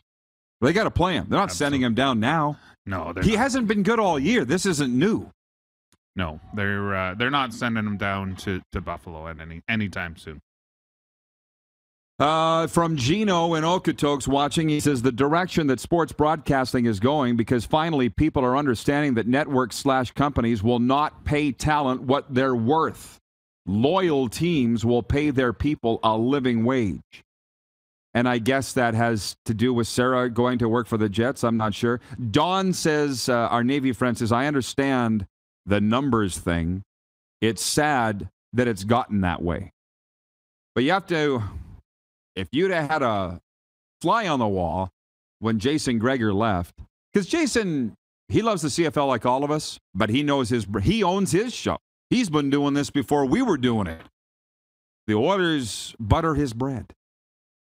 But he talks about the National Football League. I just wonder, our poll question today, we haven't mentioned it here in hour 2 yet. Our poll question is, are you following the NFL preseason? The results I've seen now on Twitter, Clark, over 70% said no, they're not. What are they saying on YouTube for the NFL? Exactly. Over 70% say they're not following the NFL preseason. But I'm not sure that's an indictment on the National Football League per se. I think the pandemic showed us, Lee, that a lot of people, they only follow in the big moments, like yourself. You said week 1, you'll be all over it, but right now you're not. You got other things going on. It's summertime. I've got so much going on, and we talk about NFL. Like I said, 4 weeks of preseason. You know, a lot of their guys are sitting out. So, like I said, they're battling for second string, third string jobs. So that's not really entertaining to the fan. They want, like I say, they want live rounds. So come week 1 of September, I will be on there like on right. But that's a really good point, though. You didn't see it in hour 1, maybe. I'll say it again. What's changed in the National Football League, and I can't speak for the other leagues, but the preseason games, there used to be 4, now there's only 3. Those battles that we were watching in the preseason, and I was, as a Cowboys fan, to see who would be Dak Prescott's #1 backup or who would be the starting rush end, although we kind of had an idea who it would be. Those guys aren't even playing in the preseason anymore. They're not playing. They know. So it's the third string linebacker. It is the 8th receiver we're going to dress on Sunday. That's the battle we're looking for. They don't want to play their stars in the preseason. Used to be they'd only play 1 or 2 games max. Now they're not playing at all. At all. But the NFL doesn't need to sell tickets, and they haven't for a very long time. They don't need to sell tickets to preseason games to make money. No. But the CFL still, they do. Yeah, absolutely. Well, you got 2 preseason games and part of your season ticket packet. So you've got a short runway to evaluate your talent as well. So. Scott Binns in the chat says, I was just thinking, Rod's CFL interests have to come from the West.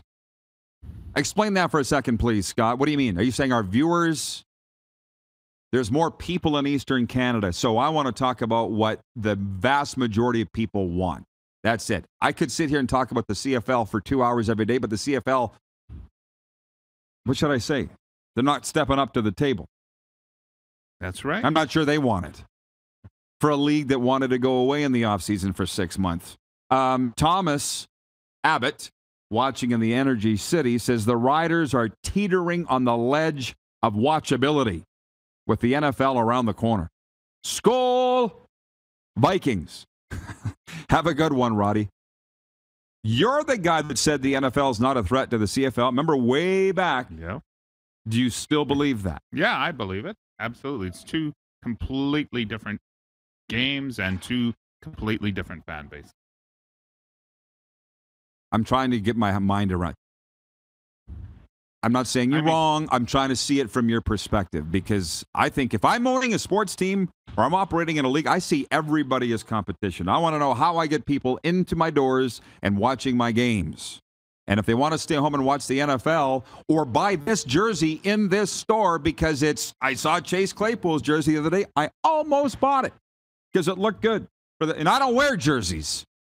Do you not think that even from a pure merchandising standpoint, the NFL is competition to the CFL? Yeah, I mean, to some degree it is, for sure. Like, I mean, when you break it down as, you only have so much bandwidth to watch X amount of NFL, CFL, spend your money on gear, to some degree, for sure. Do I think the NFL is a threat to CFL? I don't think it is at all. Just one, like I say, two very different games. If you're a CFL fan, you're a CFL fan. I mean, I love watching football. I watch them both. I watch a lot of hockey as well. So, I don't feel it as a threat. It's just two different games, two different levels of excitement there. So that's where I cut it off. But I will stand by that. It is not a threat to. Well, and that's why I wouldn't sit here and argue with you nor see that you're wrong. I don't necessarily see where you're coming from on that, because listen, we can sit here and talk about the NFL all day and people will like it. Or we could sit and talk about the CFL all day and people will like it. But we need to make a choice. Yeah. Can't talk about both at the same time. And you could relate it to NCAAs. I've got some friends that are just huge NCAA football fans, and they spend all day Saturday watching it. Good point. Does it affect CFL? No. Ted in Red Deer says, maybe I'm outside the norm. I'm a football guy, but I really enjoy the different media guys that come on the show. Great pros, one and all, in my opinion. That's why we bring them on, and they're a dying breed. They still exist. That's why we bring them here. Tank Abbott says the CFL doesn't butter your bread like the plethora of other sports that you talk about. Got to go with what's hot, which reminds me, that's why we spent so much time on the World Juniors when we opened the show. Why? Because they invited us to be here, and they gave us prime real estate to broadcast our show. I will say again, what's the CFL done for us? Who's the guy? Dan in Winnipeg said, Rod, why don't you try and get Nick Dembski on your show? That is a hell of an idea. And the Winnipeg Blue Bombers have been very good to us. That's the one thing people don't understand, and you get it because you worked in the league for so long. Once the season is going, it's a blur for everybody. Don't just talk about our show. You tell me how many shows in Winnipeg Nick Dembski's on, or Zach Caleros for that matter. They don't do a lot of in-season live interviews. No, they don't. They don't have time. No. That's not an indictment of the league. Now, we could probably get Nick out of a personal relationship with him and a great relationship with the Winnipeg Blue Bombers, and I'd love nothing more than to talk with Nick Dembski. But getting players live, especially this time of day, is very difficult to do in season. But we'll continue this discussion when we come back. Chad Robert, watching on YouTube, says, hot take. Connor Bedard has a better shot than Austin Matthews. I'll take that bet. Hot take. Hot damn. I'm sure Clark won't. I'm sure Clark won't. John Hodge joining us later on this hour from 3downnation.com, ironically, and Winnipeg. We'll be right back to Rogers Place after this timeout. You are watching on Game Plus Television, YouTube Live, and you can always catch the podcast wherever the best podcasts are found, including Apple, Stitcher, and Spotify. Have you subscribed to the Rod Pedersen Show YouTube channel yet? Head to youtube.com/The Rod Pedersen Show now.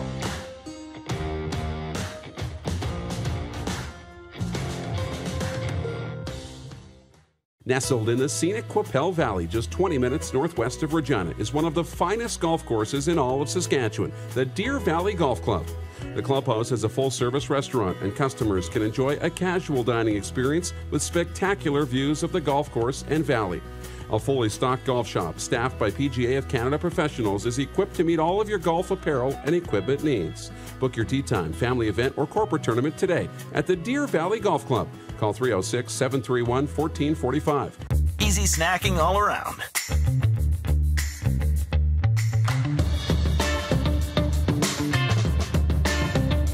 Something everyone can love. The venue at River Cree, bringing you the best in live entertainment. One of the world's most gifted and accomplished ventriloquists, Terry Fader brings his repertoire of comedy, music, and unique impersonations to the venue at River Cree this September for one night only. Get your tickets now at rivercreeresort.com. Number 16. A legend throws 713 yards in a single pro football game. A legend wins 3 Grey Cup MVP awards. Allen looking deep. A legend scores 1,209 points in 1,127 NHL games. Play among legends at betregal.net. I gotta hit the beat. I gotta hit the beat. Gotta hit the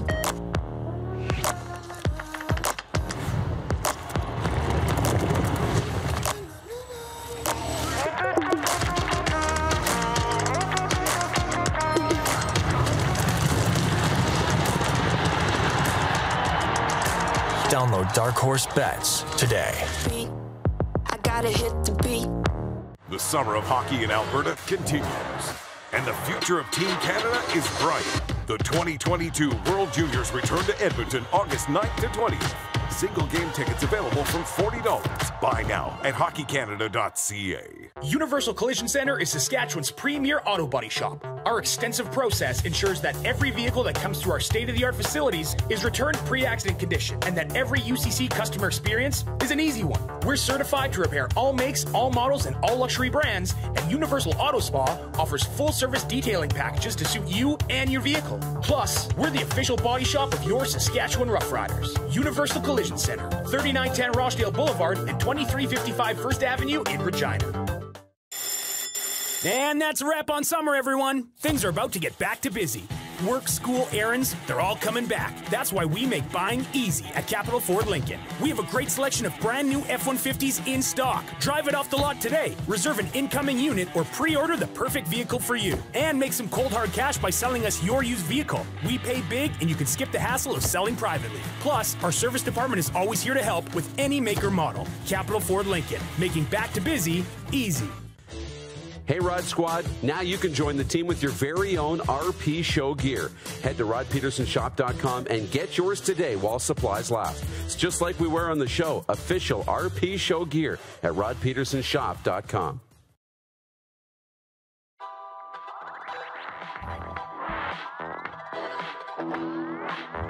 It is a Tuesday. It's your favorite daytime sports talk show coming at you from Rogers Place in Edmonton. It's a practice day today. This might be a good time to throw in a sports update. Toronto Blue Jays ace Alek Manoah will face righty Dean Kramer in the second game of the three-game tilt against Baltimore today at Rogers Center. Baltimore scored a 7-3 win in Monday's opener in Toronto. The Jays have lost 7 of their last 10. Team Canada doubled Finland 6-3 Monday night to clinch a quarterfinal spot in the World Juniors here in Edmonton. Mason McTavish had a goal and 2 assists for the unbeaten Canadians, who will face off against Switzerland in a quarterfinal Wednesday.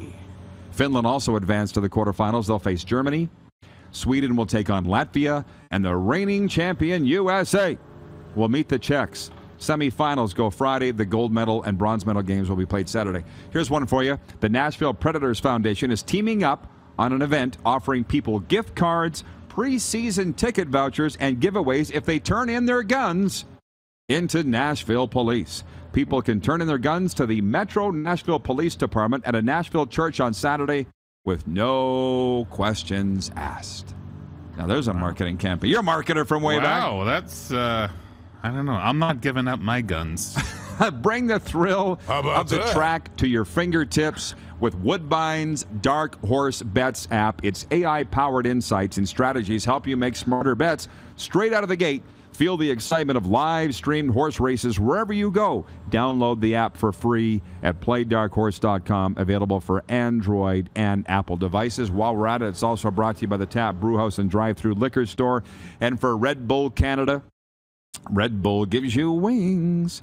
We're in a full-on viewer takeover here right now with my number one guy, Lee Genier, right here, the COO of the RP Corp. And there's breaking news today. This is the biggest news of the day. Sarah Orlesky is leaving TSN to join the Winnipeg Jets full-time for an executive producer role there. I would assume she'll be on the air, but maybe she doesn't want to be on the air anymore. I don't know. Maybe we should call Sarah. Can we get her on the blower, Clark? Before the end of the week, she'd probably do it. She's been on the show many times. She's cool, man. I really dig her. Yeah. Yeah. Now, and the reason I say that, I mean, obviously the Jets want her. They think a lot of her. I recall in the bubble, or not even the bubble, but the weird season where we had the all-Canadian division in the NHL, which incidentally I loved. I wouldn't mind having that forever. But she was doing the road games from a set just like this. You weren't in the Jets region. I watched it every night. And she'd have Ray Ferraro in his house, and she's here, and the team's on the road, and things are breaking down. And you would only know if you were a broadcaster like me, and I'm like, she's a pro. She's pulling this all off. She's good. She is fantastic. Has always done an amazing job. And like I said earlier, a big loss for the CFL, but again, a big gain for the Jets and the NHL.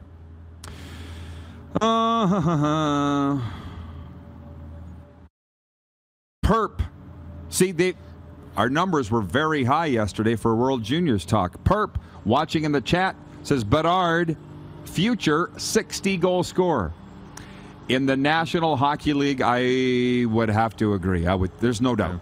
There's no doubt. I wonder, can we get Mike Dick on here, the assistant coach for Hockey Canada, for Team Canada, who sat right there last week and said he's in charge of the power play? And I'm sitting here going, why do you have him in the middle of the slot on the power play? And now they call it the bumper position. The slot wasn't good enough. Now they call it the bumper position. You got a shot like that, and you got him lined up in the slot when he can't take a shot? I don't understand. Oh, I'm not getting in any, no, and no more. Sarah is... Don, are you off your medication today, our native friend? Sarah didn't get fired by Bell Media. She's resigned to go work for the Winnipeg Jets. He's surmising reasons why Sarah Orlesky is leaving TSN. It's because she wanted to. Okay? Absolutely. Not like everybody else there, like our friend Dan O'Toole and now Lisa LaFlamme and Rod Black. I mean, go follow Rod Black on Instagram. I don't know if you do or not. It's Rod Black TV. Did you see him on a boat on Muskoka Lake or Lake Muskoka? And he's doing now a boating show on social media, Rod Black. And the second he opened his mouth, I'm like, it just sounds so good. Rod Black is so good. Quality broadcaster. Great guy. By TSN. And then you wonder why some of us don't want to go back into it. Oh, my God. And Rod's doing... color analyst for the CEBL in Scarborough. And a great job of it. I mean, if at least we can at least have fun, that's all you can ask. Yeah. By the way, Jennifer from the Four Seasons, thanks for getting us back on track here. She says, poor kid sat on the bench for that entire third period.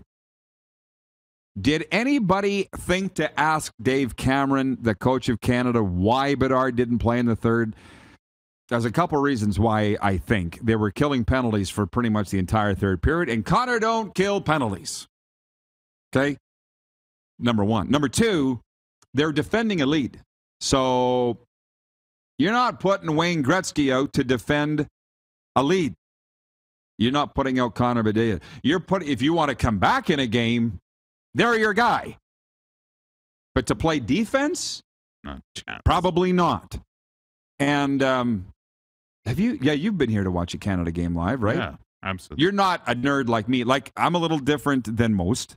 I want to be at every Canada game and a lot of other round-robin games if I can, but you're not always like, DuPont's like that too. Like when we were in Calgary, I said, I want to be at a game every night. I don't care what. Junior A, NLL, CFL, every night I want to be at a game. And Darren's like, I don't need that. And I don't think he does. Yeah. But you've seen Bedard live. When I compare him to Gretzky, is that off?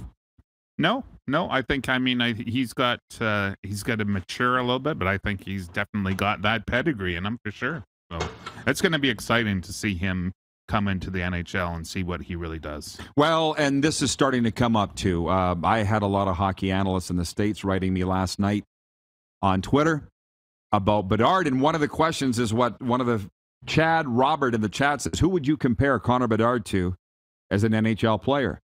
And Chad's a little late to the party because we've addressed this before, but he's a new viewer, and we love new viewers, right, Lee? Absolutely. It's Marcel Dion. And I know that doesn't mean anything to you. Look him up. And I can't take credit for that. It was a Pats fan 2 years ago when the kid was 15. I was doing the games on television going, who is this kid? Who is this kid? Because he doesn't really remind you of anybody currently or really in recent memory. And it was a Pats fan that said, Marcel Dion, Hall of Famer, the greatest NHLer to not win a Stanley Cup. You can't argue that. No, for sure. And I think our good friend Charlie Simmer had told us that. So, was on the show about a month ago. So, I mean, great. Well, what Charlie Simmer said was, I hope he's taller than Marcel. And that was funny. But you see, this is what people want to talk about. And I also tell you that people want to talk about the media as much as they want to talk about the games. And obviously, I'm part of it, have been part of it for decades. I don't mind. Jeremy Corrigan, broadcaster, writes in, he says, Sarah is one of the best broadcasters in the country. She deserves all the great opportunities that come her way. Absolutely. Truer words have never been spoken. From the Barflies on YouTube, it says, Sarah's leaving a sinking ship. I don't think TSN's sinking anytime soon. I just think Sarah's probably up for a new challenge, probably less travel.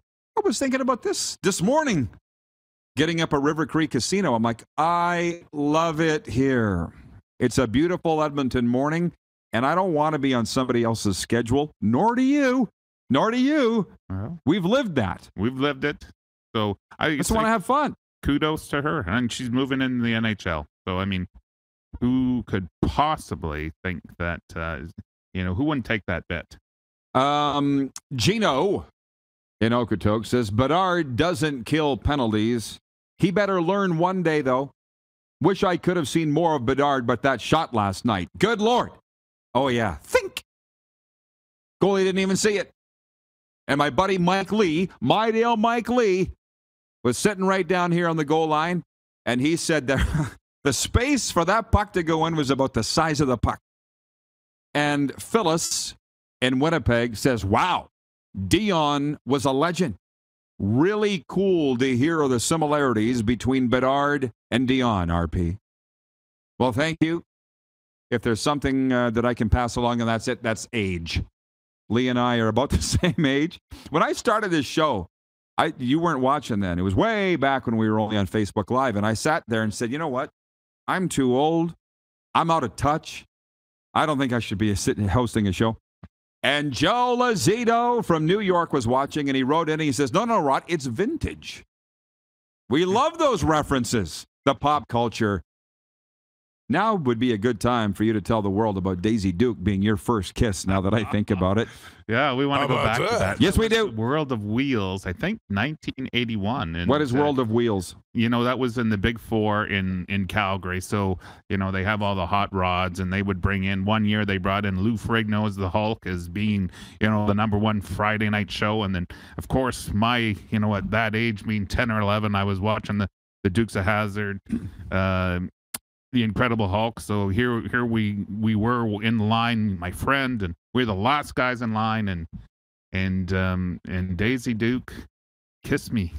No, you kissed on her. The lips. You kissed her. Oh yeah. So that's the day I became a man. What it cost? Had to be a charge for that. There was no charge. Can you imagine a kissing booth in 2022? They'd arrest you. Not you, just somebody. I was 11 years old.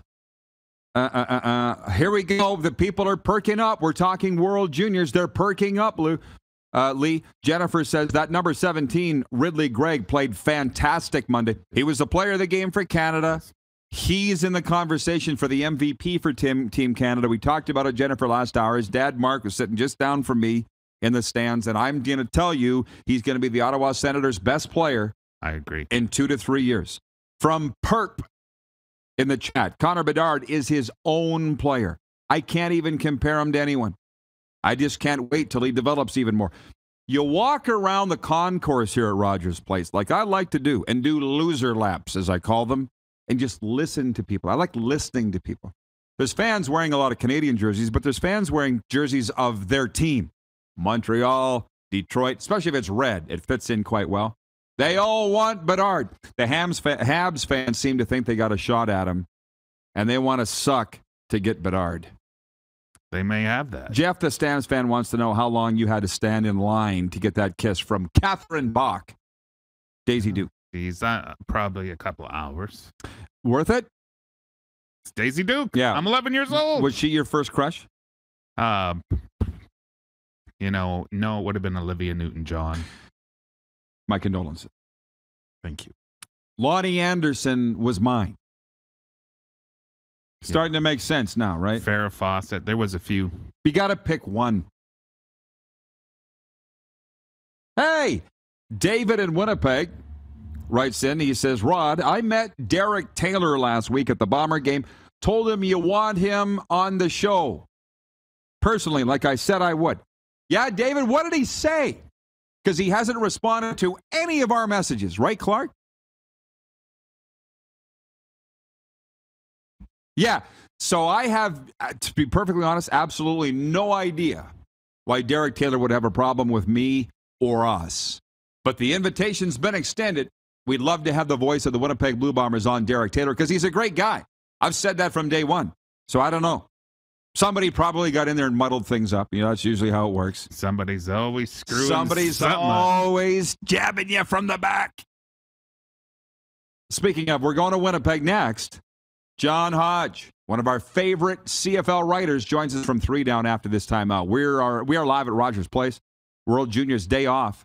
You're watching on Game Plus TV, YouTube, live, and 24-hour sports radio streaming now at rodpeterson.com. Have you subscribed to the Rod Pedersen Show YouTube channel yet? Head to youtube.com/The Rod Pedersen Show now.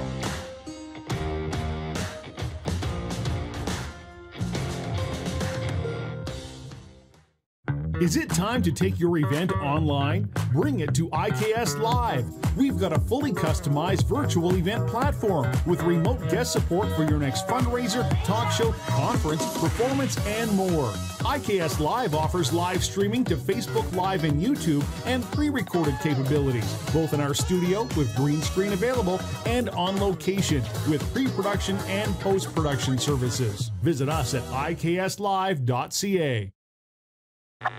Does this look familiar?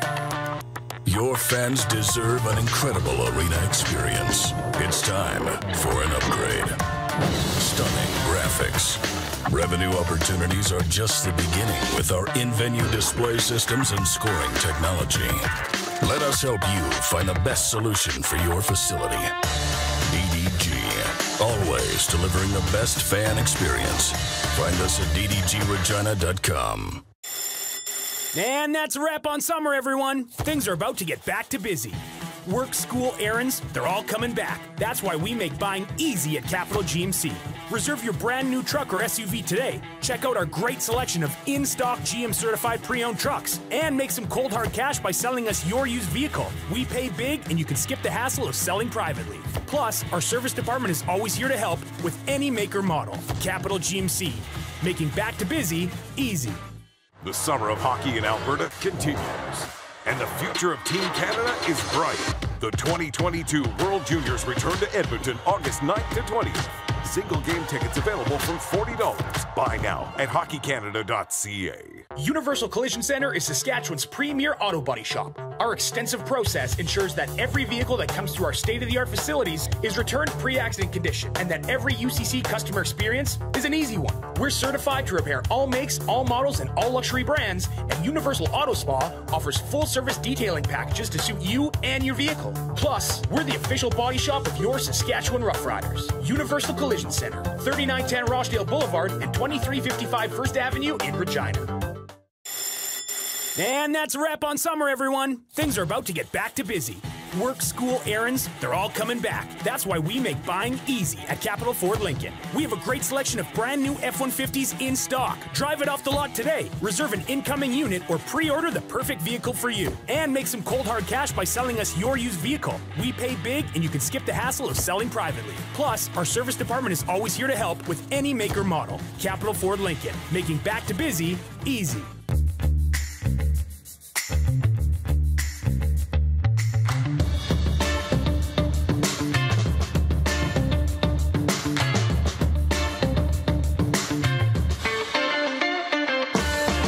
Mornings just got better at River Cree. For a limited time, enjoy a summer sunrise breakfast for just $1.99. Choose from 2 eggs any style, a breakfast sandwich, or pancakes. Finally, a delicious reason to wake up early. $1.99 breakfast daily at Tap 25 at the River Cree.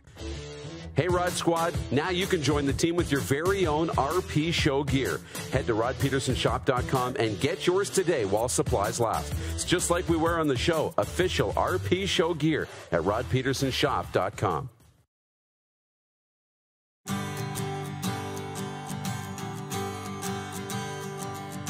Off day at Rogers Place, but the quarterfinals get humming on Wednesday. 4 games beginning at 10 a.m. Mountain. You can catch them all on various TSN channels. Somehow our discussions morphed off to who is your first crush of all time.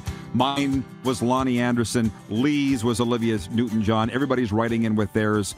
I'll get to those a little later on. There's big breaking news out of Winnipeg, and let's bring on John Hodge, if you don't mind, from 3downnation.com, one of the top CFL insiders. John, correct me if I may, the biggest news of the week out of Winnipeg will be this. Sarah Orlesky leaving the CFL on TSN to go work for the Winnipeg Jets. Am I right? I think you're absolutely right there, Roddy. I mean, you know, Sarah Orlesky, I don't know her well personally, but obviously we've encountered each other, you know, in professional situations covering this league. And at the end of the day, I don't think there's anybody better than Sarah. She's phenomenal at her job. She's done it at a world-class level since she joined the CFL on TSN in 2008. And I know, for one, I'm going to be sad, not just obviously as someone who gets to see her in the press box every now and again, but also as someone who just has a tremendous appreciation for her work. She'll be sorely missed. The good news is she announced on her Twitter account that her final game is the Banjo Bowl. So if people are looking for some closure with Sarah's tenure at the CFL on TSN, they still have a chance to get a little bit of it early next month. Well, yes, it is. Well, the CFL's loss is the Jets' gain. There's no doubt. So, hey, I was looking at you guys' power rankings. Listen, you got to be happy, John, with the quality of CFL ball, particularly coming out of Week 10. Your hits, I would think, are hopping. It's pretty good times in the CFL on the field. I would agree. I think there's always room for improvement, of course, with the on-field product. But at the end of the day, I mean, the CFL just saw its highest scoring week of the season, just under 60 points per game. You know, that's a number that the CFL League office, I'm sure, loves to see. We also had the highest scoring game individually. In my opinion, you know, arguably the best game of the season, the 41-40 come from behind victory by the BC Lions. I say arguably best game because I still think that the 35-28 game that Winnipeg and Calgary played a couple weeks ago might have been even better. But, you know, to me, I do think that we have seen a better quality of football this season. I think the quarterbacking has certainly improved. I think that the kicking game has certainly improved. I think we've seen more big plays. Again, always room for improvement, but certainly coming out of a 2021 season that was saw a lot of criticism, quite frankly, from people in and around the league, fans across the country looking at social media, saying, hey, like, where's the CFL that we used to know? We used to see big plays, lots of points.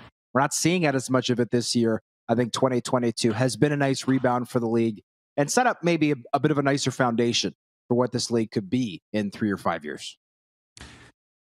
tell me, please, how you guys come to a consensus on your power rankings. And by the way, I agree with them pretty much every week. The CFL.ca is not so much.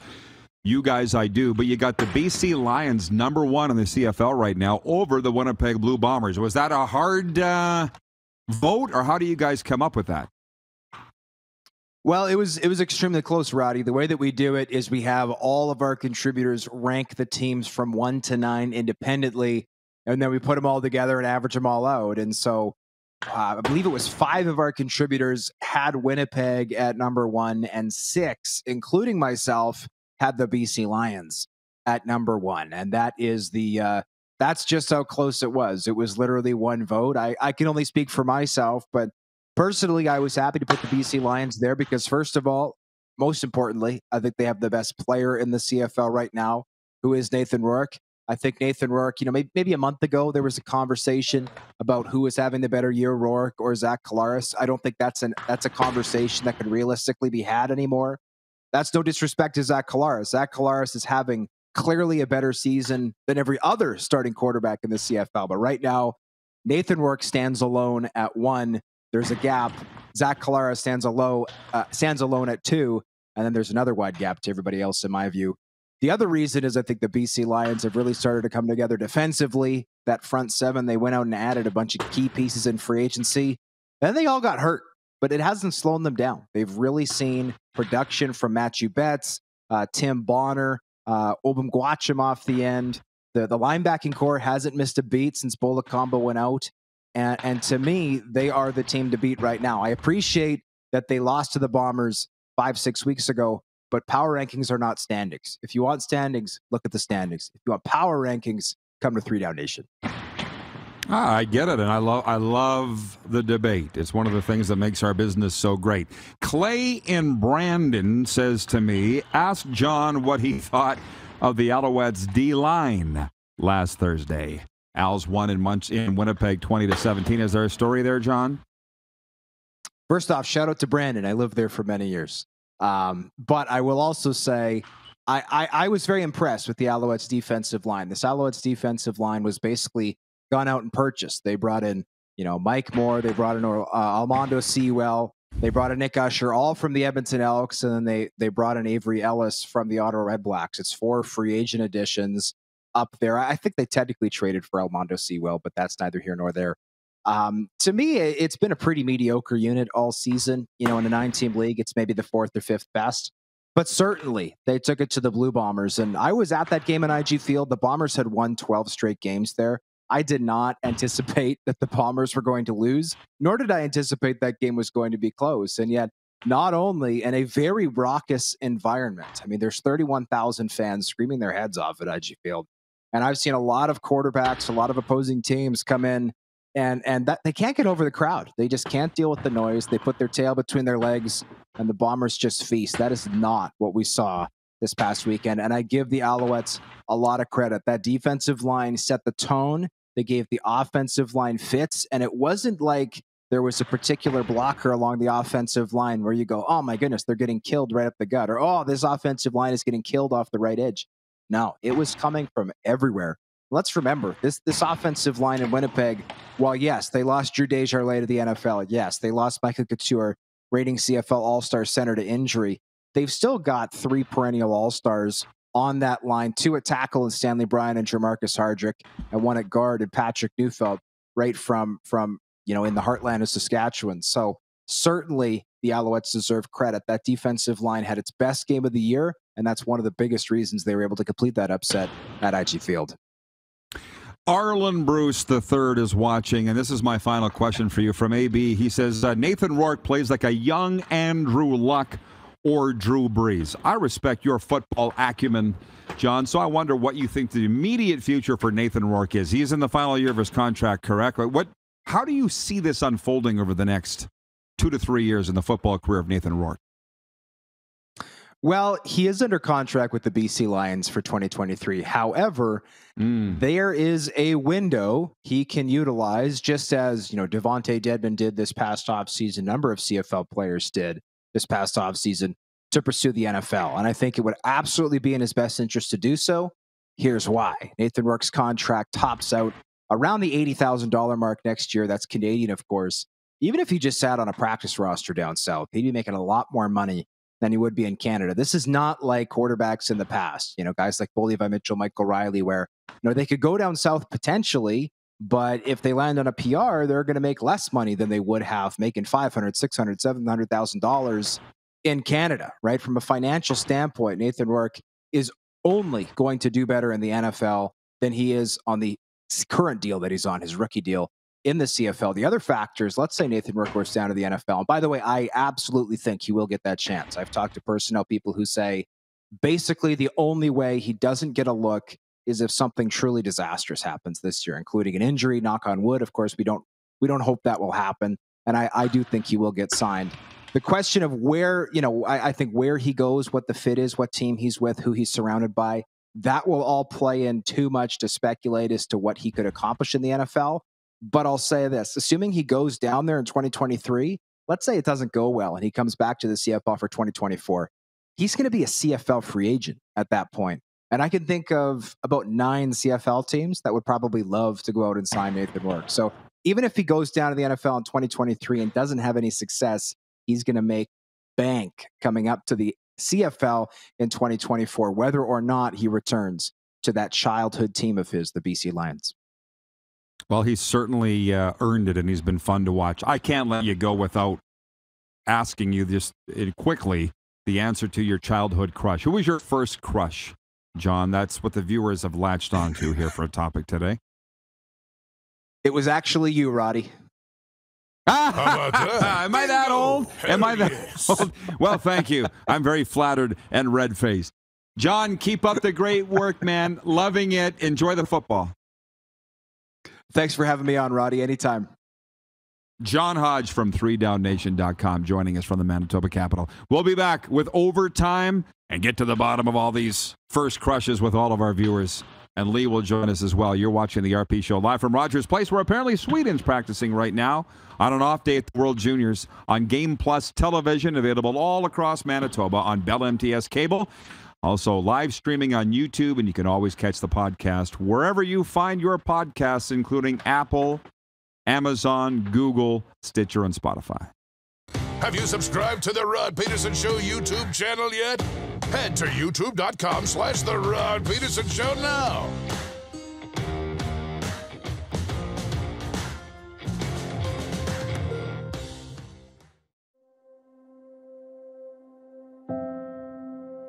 Some of the challenges we face with the CT technology that we have today is some of the deficiencies in around integration with some of our other systems.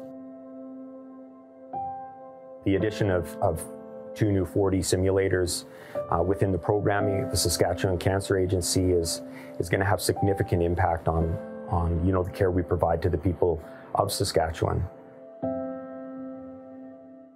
Easy snacking all around.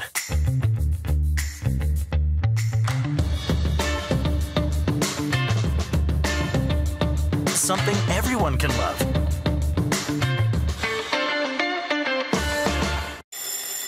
And that's a wrap on summer, everyone. Things are about to get back to busy. Work, school, errands, they're all coming back. That's why we make buying easy at Capital GMC. Reserve your brand new truck or SUV today. Check out our great selection of in-stock GM certified pre-owned trucks. And make some cold hard cash by selling us your used vehicle. We pay big and you can skip the hassle of selling privately. Plus, our service department is always here to help with any make or model. Capital GMC, making back to busy easy. Nestled in the scenic Qu'Appelle Valley, just 20 minutes northwest of Regina, is one of the finest golf courses in all of Saskatchewan, the Deer Valley Golf Club. The clubhouse has a full-service restaurant, and customers can enjoy a casual dining experience with spectacular views of the golf course and valley. A fully stocked golf shop, staffed by PGA of Canada professionals, is equipped to meet all of your golf apparel and equipment needs. Book your tee time, family event, or corporate tournament today at the Deer Valley Golf Club. Call 306-731-1445. Bronco Plumbing, Heating, and Cooling. Experts in all residential and commercial plumbing services, and proudly serving Regina and area since 1978. Bronco Plumbing, Heating, and Cooling. We'll treat you right. People donate blood for moments like this. But there are lots of reasons why Canada's Lifeline needs donors every day. Like the fact that someone with leukemia can need up to 8 units of blood a week. Or that donated blood lasts no longer than 42 days. Or to help new moms and babies, like Henry. There's lots of reasons to donate blood.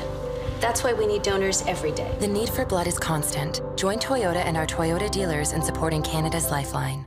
I gotta hit the beat. I gotta hit the beat. Gotta hit the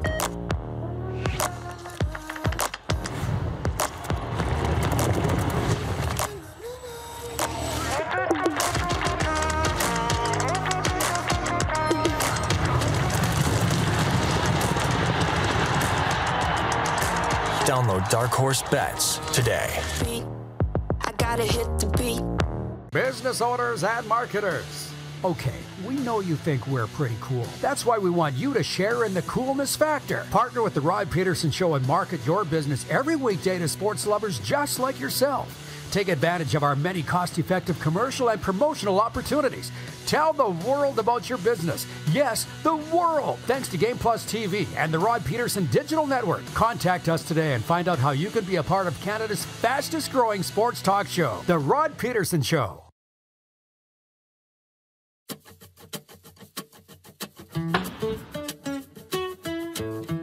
Overtime is a proud presentation of the Four Seasons Sports Palace, your home for the UFC and the World Junior Hockey Championship. And I'll say it again, it's an off day here at the World Jays, but Team Sweden is practicing over our shoulder. Lee Genier rejoins me, our COO. Nice bunny hug, by the way. I love it. Getting some comments on that?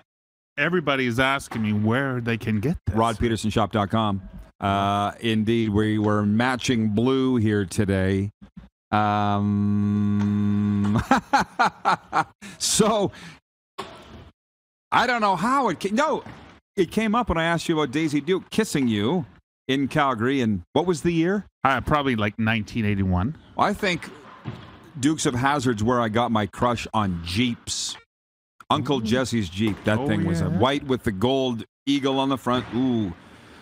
Mandy in Edmonton writes in, and I apologize, I missed you at the Elks game the other night, Mandy, but she says, yes, RP's first crush being Lonnie Anderson makes sense. A guy or a gal likes what they like from the start, I guess. I see a lot of votes have come in here for John Stamos from the women. My cousin Christine in Medicine Hat says Michael Landon was her first crush. Little House on the Prairie. Remember that? Prairie. Night, John Boy. Bonanza. Oh, that was the Waltons. No. It was Little House on the Prairie? But the Waltons lived in the Little House on the Prairie? No. It's a long time ago. Yeah, but she could have been going back to the Bonanza years. So. Arlen Bruce, who I got to say I have a lot of affection for Arlen Bruce. He's in here watching every day. He brings the heat and the sizzle with every comment. He says his first crush, Rosie Perez. How about that? Do you remember Rosie Perez? Of course. He says his second was Halle Berry. How about that? Spicy. Now they're getting goofy and off the.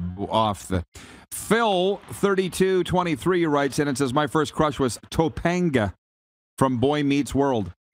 That's a little after my time. Terry Carrier in the chat says, my first crush was Lindsay Wagner. In brackets, the Bionic Woman. She was, now that you say that, smoking. But an unheralded pick. Let's say, off the board. Wonder Woman, too. Yeah, she was good. Samantha Fox, I'll tell you right now, Jennifer from the Four Seasons. You're showing your age, Jennifer. She writes in and says, I'm surprised no mention of Samantha Fox. Every boy I knew back then had her poster on the wall. She sang this song, Touch Me. Google Samantha Fox. You're of that vintage. You remember her very well. I do. I think she only had one song. I think that's it. One was enough. Samantha Fox. From Tacona Pally says, Rod, it was Daisy's Jeep. I think it was licensed by Uncle Jesse. And she just drove it. You moving in on my woman? Daisy Duke. How do we get into these discussions? And what are we doing here?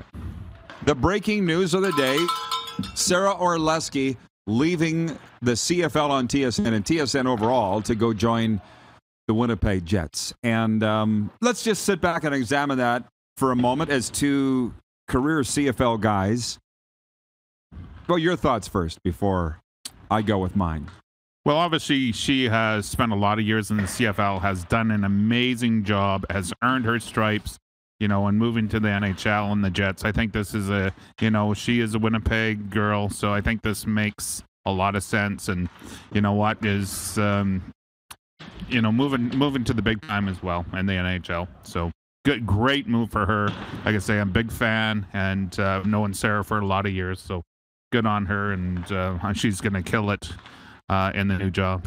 Well, I know for a fact that TSN has been grooming the next one, and her name is Britt Dort, and she's done some games already, and I know the family very well. I ran into her brother, Jeff Dort, at the Centennial Cup in Estevan, and he told me that TSN was grooming his sister, Britt, for that sideline role. So I've been watching for that throughout the summer, and I've seen her on the sideline. So from a TSN perspective, for a fact the people running the show over there are literally saying people will watch no matter what. They will give Sarah all the appropriate bouquets and quesadillas and everything on her way out of town, but they know that you're going to watch the games anyways. Overall, they just don't really care. So that's why when you said good for Sarah, I was the same way. As long as Sarah's happy, I'm happy. And she wouldn't have done it if it wasn't a great move for her. No, and it is a great move for her. So, and you know what? Britt Dort will do a great job for them as well, coming in behind. So, Tacona, Artland Bruce says, Rod, you just shocked the culture with this discussion. How so, AB? Right in real fast and how did we shock the culture with this discussion of what your first crush was?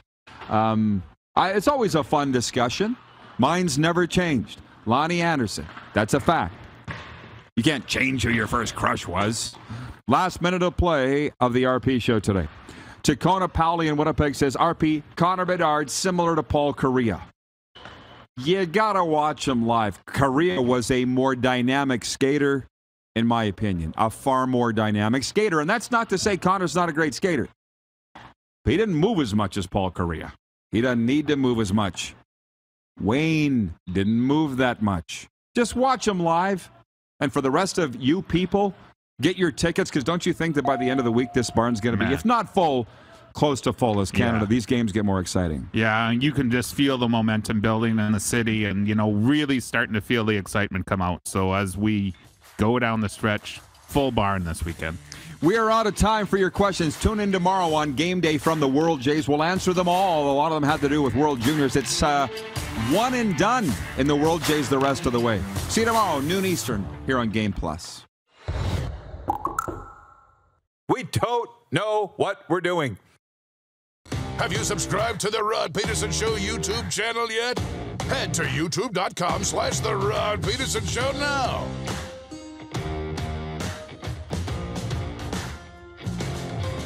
Bob's your uncle. Hell yes. Hoorah! Yep.